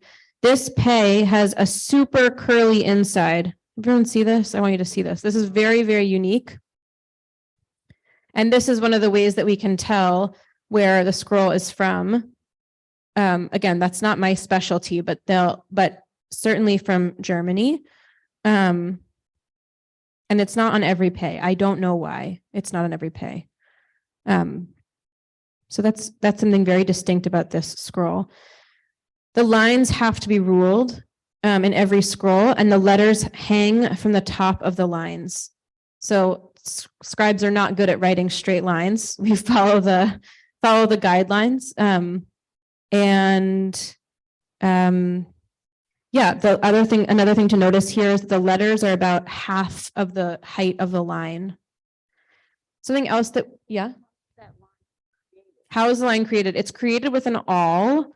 And if you look closely at the end here, you can see little pokey marks, little hole marks all along the edge. You can see it along the columns too, sticking out. So they're put in at an exact distance, an exact number of millimeters in height. and then an awl is used to make the groove. So it's sharp enough that it can make an indentation. If you run your finger along it, it actually is okay to touch the scroll.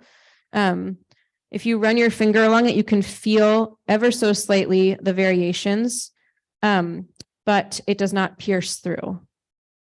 Technique for repairing a cloth. Yeah, the technique for repairing a cloth. So it depends on what has happened. This was a tear or a burn. I don't know. But typically what happens, actually, can we move that off the table so we can open up to see what's on the other side of this? Nancy, you're able to move back a tiny bit? Just so we can, wait 1 second. So let's see what's on the other side of this patch. Okay, I'm not sure if this was the exact spot, but here we have a patch. You can put your finger on it very gently to feel, but you can feel that it's there's something like maybe there was a spill, or maybe there was a burn mark, or maybe something, probably there was a tear, because the letters that are written here are letters that could have been erased. The name of God is not here. So a patch was put on the back. It's always affixed from the back. Patches are made of parchment and they're glued on.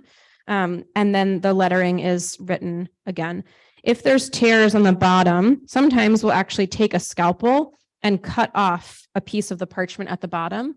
Because if there are little tears, which there actually are on this scroll all over, that makes the scroll weaker, like it's more susceptible to bigger tears. Yeah. All right, I want to open up this scroll and then we'll keep asking even more questions. Someone hold this for me. Do you mind holding this? So we're gonna roll this scroll, and then you just hold it tight again. So just to say what Rabbi Fred was saying before is that we can tell the differences. We can tell where there's a break in a book based on these wide gaps. There are certain, you can see there's gaps at the ends and in the middles of different lines, but the big gaps happen between each book of Torah. So that's how, when I'm rolling really fast, I know, oh, here we are, we're entering a new book. Can read the first line, it's Shmot. So now we're going to go back to, we want to go back to Bereshit so we can see the differences here. I can't because it's not wide enough to hold to roll it. Yeah. Okay.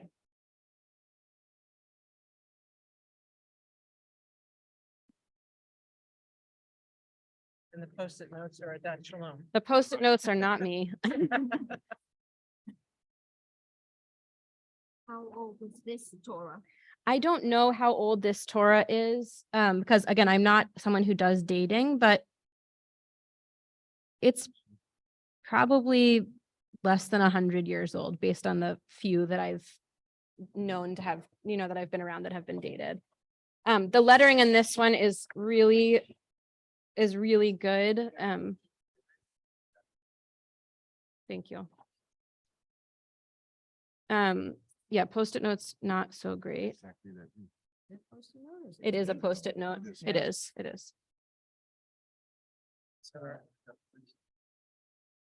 So I'll just show you, like, we're not going to do it today, but if I were to clean this scroll, for example, first, you can see here, you can see how you can see through and see the letters. So this scroll is not coated and it's not that heavy. It's heavy. Some people think like the wooden rollers are what make a scroll heavy, and it's not. It's the giant amount of parchment and the potential coating on it.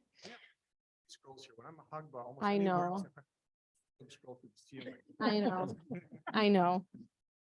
It's very sad. People really don't people commission little scrolls now. If I were to clean this scroll, what I would do is I would use a white rubber eraser or a gum eraser. And it feels at first very sacrilege to do this, but you take the eraser and you erase over everything. But the ink, if it's strong enough, will not flake off. Now on this scroll, this ink, I used the first thing we do is we use a dry sponge, a soot eraser, which is used to remove ash. If you run that across the letters and letters flake off, that's like a very clear indication that the letters are weak, meaning that they're very old or they're brittle. And if they're cracking off, then more are going to crack off over time. So when I'm repairing a scroll, if someone wants to do a full repair, one of the first things that I will do is do that erasing to clean up the scroll, and then sometimes even use a scalpel to sort of test out the ink to see, like, is this going to scrape away or is it going to be durable? And I did that on this scroll earlier this week, and I was surprised actually at how durable some of the letters are, given just how old it is and how much it has been through. But this scroll is much, you can see the difference. Let's get to Bereshit, and then I'll show you one other thing. So anyway, I would scrape away, I would erase away, and the brown marks, many of them would go away. And you can actually also use sandpaper to clean the tops and the bottoms. You would never put sandpaper over the letters themselves. So as we get to the end, it's wound really tight.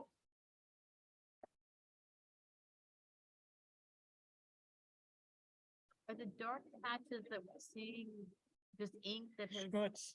What are the dark patches? Sometimes it's, the technical term is schmutz. I can't say that it's from the back of the scroll because the back of the scroll is not coated. It could be from grease. It could be from the ink. It could be from moisture. It could be from oil, from someone's hands. What'd you say? Oh. Okay, so let's turn this scroll now so that we can see them parallel to each other. And Carol, will you help hold this, and someone else over here as well? So we can see very, very clearly here that this scroll is has many fewer lines, and we can, well, you tell me, what else do you notice?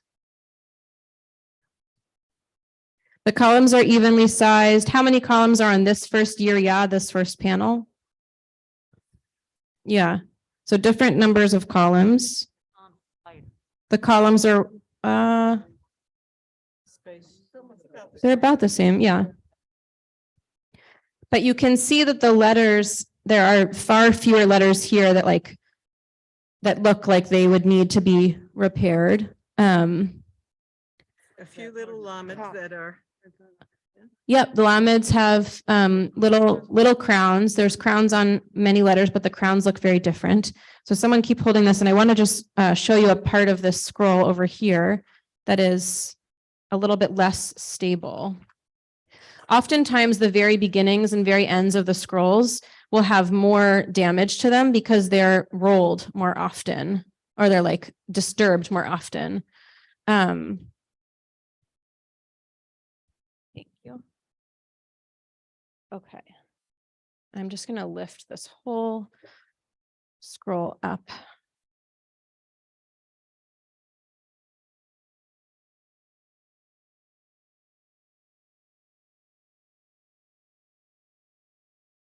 So you can see here in this column in particular, but also here, there are many, many, many letters that are flaky.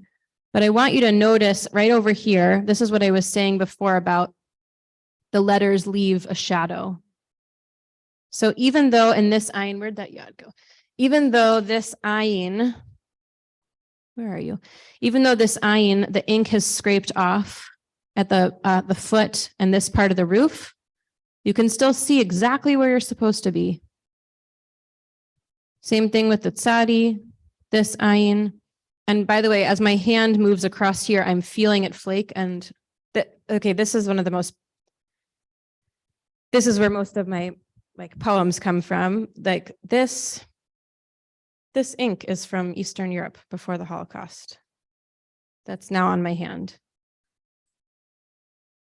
Many more years. So that's very moving to me, to be in a chain of tradition and to have that ink really on my body. And yeah, I don't know what else to say. It's very moving to me. Is all of the pigment on the surface and it doesn't enter the pores of the parchment? That is a great question. Is all the pigment on the pores and not or on the surface and not in the pores of the parchment? Yeah, I think actually it must go in to some extent. I don't know, But I mean, based on what it looks like when the ink scrapes away, I would assume it goes in some amount. Yeah. Are there different types of ink? My understanding is it's pretty standard. It comes often from oak gall nut. Don't know what that is, but it's a plant of some kind. And I mean, like nowadays, I don't know how SoFrame used to do this, but now I call up Merikaza SoFrame and I ask them to send me some ink, and they send me some ink. It's carbon black.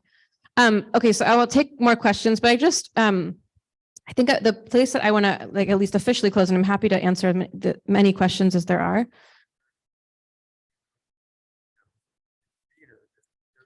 It would be very hard. It is very hard to read from this scroll. Yes.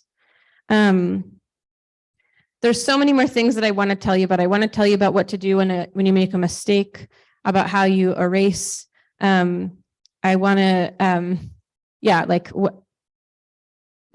Anyway, there's so many more things that can go in. My mom was reminding me I should tell you that if there's ambiguity about what every letter has to be exactly as every letter needs to be written with intention and written as it should be. So a resh should be a resh, a yud should be a yud.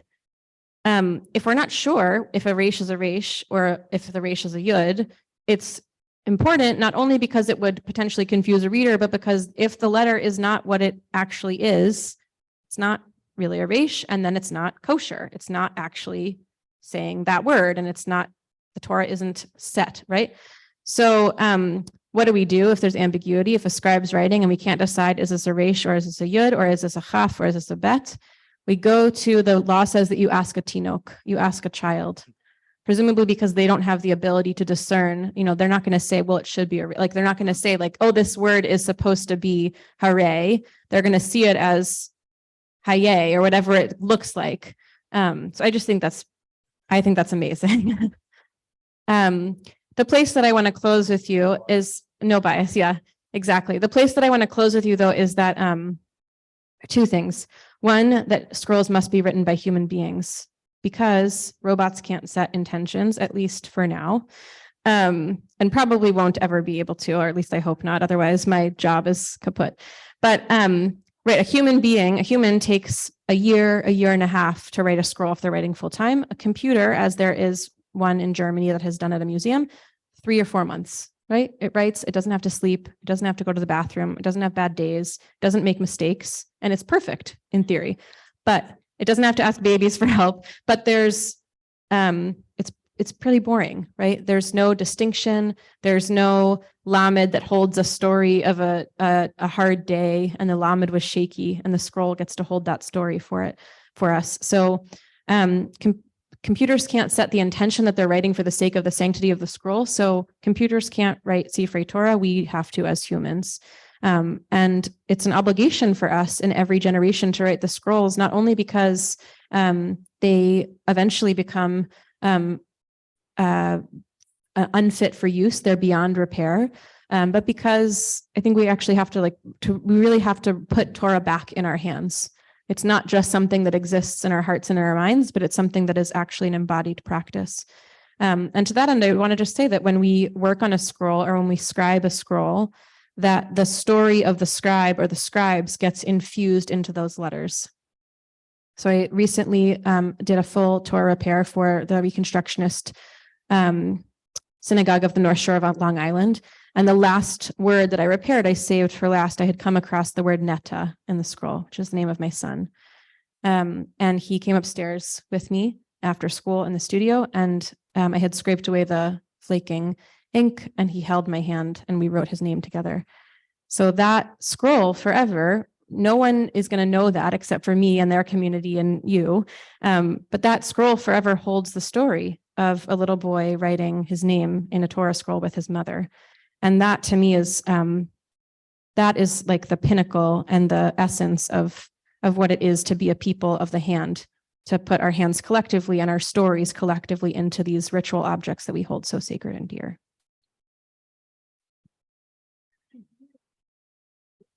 Well done. Thank you for all you've done and the spirit you brought to this community this morning. Thank you. Yeah, beautiful. I'm happy to stick around and answer more questions if people have them. Yeah. Yeah, it's not ideal, but sometimes that happens. Like sometimes you have to go out the line a little bit. I'm surprised that you can touch it because I've always been able to. Yes, I know. It's very sweet when I go to tourist school groups to do education. The kids are always like, like right at the edge. It's okay. We don't want to touch it all the time, but it's okay. And it's, a scribe, when I'm working on a scroll, my arms are on the scroll. I don't wear bracelet obviously, so I'm distracted, but my arms are on the scroll. So, Well, where I grew up in a very traditional conservative synagogue, they made the case of the reason that it was in the middle of when they were debating the conservative movement, so the women could have aliyot, because, soprano women. And they claimed the reason they could not give aliyot is that if a woman touched the scroll and she was doing her menstrual flow, she would bring impurity to the Torah, which of course is not true. I mean, at the time I heard it, I thought it was true because the grown-up said it was true. well, first But of all, I yeah. later learned. As children, that girls couldn't, the boys Right. touched it, but the girls couldn't. But Torahs cannot. Which act is impure. pure misogyny, because Torah cannot practice and virtue purity. And it even says in your idea, which is the collection of Halakha, Kol Hatzma'im, anyone who's in a state of ritual impurity, Afilu Midot, even a person who's a Mida, Yecholim Lachzov B'Sefer Torah, are able to grasp hold of the Sefer Torah. Yep. Yep. Yep. Yeah, they're always considered a pure. Yeah, when it came into being, I don't know, I mean, I think it's easy enough to make that case, and it's easy enough to try to push people away, but not the case. There was 3 guys in the room. And then they got spread around. Yeah, right. Yeah. It's how usually when you lose the day, when they go around with the soda, I won't. Even now. No, I won't. Principle. They didn't let me, I won't. But that's how deeply. So, yeah, so it's that generation. But you go up and read it all the time. I read it. That's very different. How many hours do you work all the time? It depends on how much I need a break from my kids.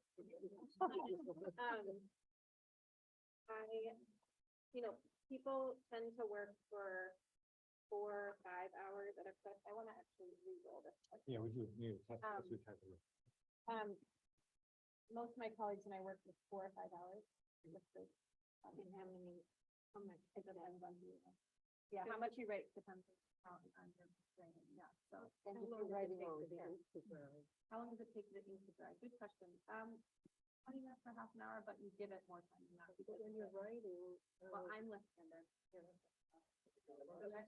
Yeah, which is the whole thing I didn't talk about. Right-handed folks, yeah, it's hard. Yeah. So when I started writing as though I were writing.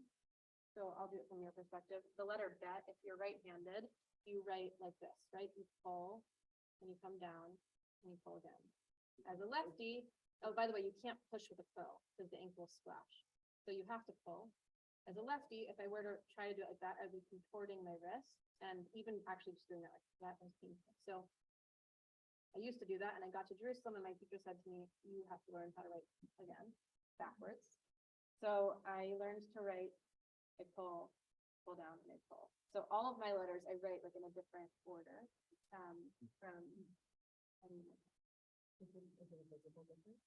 No, not when the scroll is done. If I make a mistake, recently I don't remember what it was. I made some mistake and I come to the group and I said, can I fix this? Because you can't carve ink away to form a letter. Called hafshafot. You have to form each letter by its intention. Same thing, that's the theme, right? You have each letter to be formed for its own state.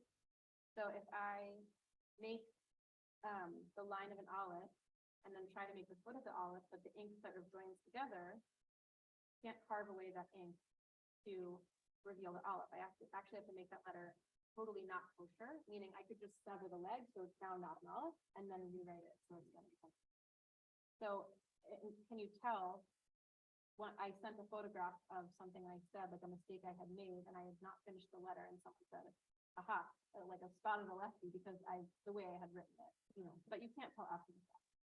The biggest surprise to me today is that I did know that because the columns are of different lengths, that each column does not have the same word. Yes. But what's surprising me, and I want to just confirm it, I heard you say that, I thought the Prakim, the line breaks are prescribed. You're saying they're not? No, they are prescribed. I don't know. I heard you say you thought they're not. The spaces are The prescribed. spaces are prescribed. What's the first word and the last word? No, what I was saying is that the stretching of the letters is not necessarily prescribed. Okay. The width of each letter is not prescribed, but the spaces, the Breaks. the breaks and the spaces in They the are. middle of the paragraph, those are prescribed. Okay, that's what I said. Okay. not every Torah, this will end with this word. No, Right. because also before there were writing guides, scribes were copying what other scribes had done. So there were different traditions and scribes used to have to themselves figure out how many letters, how many words per line so that I can get it all to fit. So this block of text, which seems to have no break except here, and I want to check, will be the same over there. So we're looking for what's the,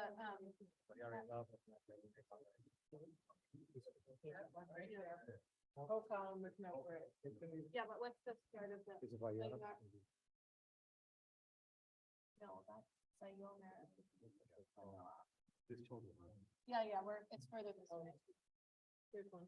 The whole one. Let me just give up for a second. Yeah, let's pull this. You see Bayar? No. Let's keep going. That's Eleanor Marie. You're at the very beginning here. Hold on. Right. Okay, here's where we are. Yeah. What are you looking Vayar Bell, the name of Mamre that we're looking for. Yeah, then for? Ishim Shana, There's it's a after big, that. a big, Yeah. a big Vav sitting under the tree.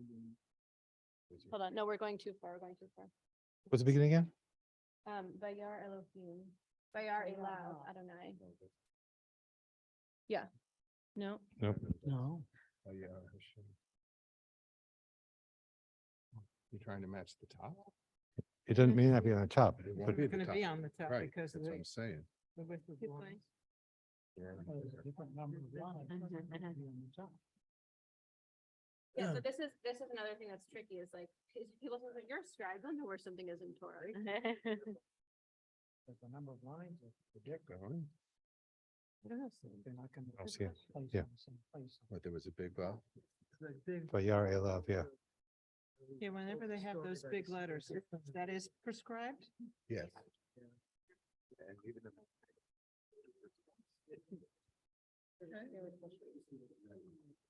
This is what's still up, you know, when you're. Short. Oh, it's because you're so much. further. It's in Toldot, it's in Toldot. So keep going. Here, we're looking for this. Vayar Elav Adonai Bel Ner Mamre.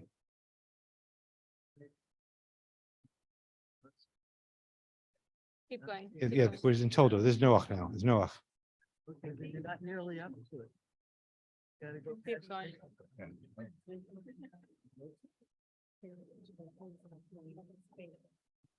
Here it is, right there. Bayar Elav. Yeah, that's it, Yeah. right there. Yeah, so no space. Yeah, so the same block. So that block here, if you want to compare, yeah, so this block, you see there are no breaks. And I was surprised because Same thing. Beck made a comment that, So yeah, so it's the same. Here, Here, Vayar Elav El Ner Mamre starts here. John, point Vayar El. Good, yeah, good point. This Torah is a Is you- Vav Torah, it follows the Vav tradition. So every. There, that column right there, yeah. Reshit and something else, maybe in Hazinu, starts with a Vav. So does this, it looks like. This is. Yeah, this every column starts with a Vav, not true here. This is. Oh, really? 80 column, 80 lines, even though it's. Wait, the entire Sefer Torah? Yeah, except for Reshit and I think there's maybe one other column, but yes, So every you would single column. sing I never knew that. Wow. You would chant the verb each, Did you know that, Kevin? you would chant it that way? Whoa. I think You the chant. thing is that they perpetuate mistakes. Huh. Things that we know Korean Kativ. Oh, yeah, yeah, of course. But Yeah. why? if we know, but they don't know for sure, so they gotta perpetuate. it. Yeah, for myself.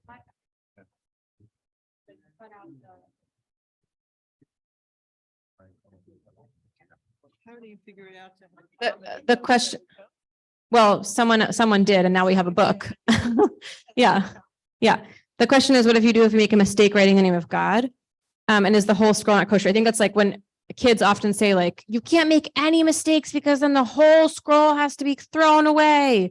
But first of all, it's written in panels, not for that reason. It's written in panels because animals don't have skin that's long enough to span the length of a Torah, but it's convenient because if you were to have a mistake that would render something unkosher, you wouldn't throw the whole thing away. But if you make the mistake writing the name of God, you cannot erase God's name. So first of all, you don't make mistakes, ideally. You, before coming to the name of God, set an intention that you're writing for the sake of the sanctity of the name of God, and then you are supposed to hold that intention and hold your focus, meditate on the divine as you're writing. If you do, however, make a mistake, you can cut out that piece. However, there's this idea that you don't want to cut out you don't want to have a patch that just has the name of God, because it would be more, it would be weaker. Like the patch is a little bit vulnerable. So you'd want to cut out a little bit more than just God's name. Would that be true if there was some kind of damage and happened to go through God's? Yes. Yeah, exactly. Yeah. Yes. Yes. Yes. Even if you didn't mean to write God's name, if you've written God's name, Oh. Oh, great. Then you can fix it. That's already God's name. Oh. Yeah. But Yud Resh is not the name of God, so you can erase it. Yeah. You can erase it. Or you could, yeah. You can erase something that's not God's name, which is done with a scalpel. And any piece of Torah that gets removed, like if I trim off a bottom of the parchment, or if I have a patch, or if there's a loose seam and I take out the gid, all of that gets saved and put in the Geniza. The Geniza is where we bury old ritual objects, or old sacred objects. So like old tefillin that are not kosher anymore, sidurim that are not kosher anymore, although there's different response on if printed materials are, yeah. How do they sell? What did you say? Yeah. Not on Amazon. I buy it through Merkaza Sofrim, or this place called Klafbeck, actually, in Jerusalem. Yeah, you tell them what size you need for whatever Torah you have that you're working with. One panel is for the particular animal. Mm. Does that carry on with the other panels? No. So sometimes that you can tell, like, oh, this panel was someone like spilled a glass of water and the panel got destroyed and had to be replaced entirely, or there were enough there was a fire or whatever happened.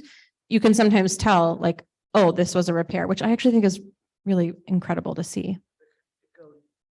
Yes. Yes. We can mix animals in there. Yeah. When does it get sewn together? No, it gets sewn together typically at the very end. Yeah. Sometimes they're in cemeteries, sometimes synagogues have them. Yeah.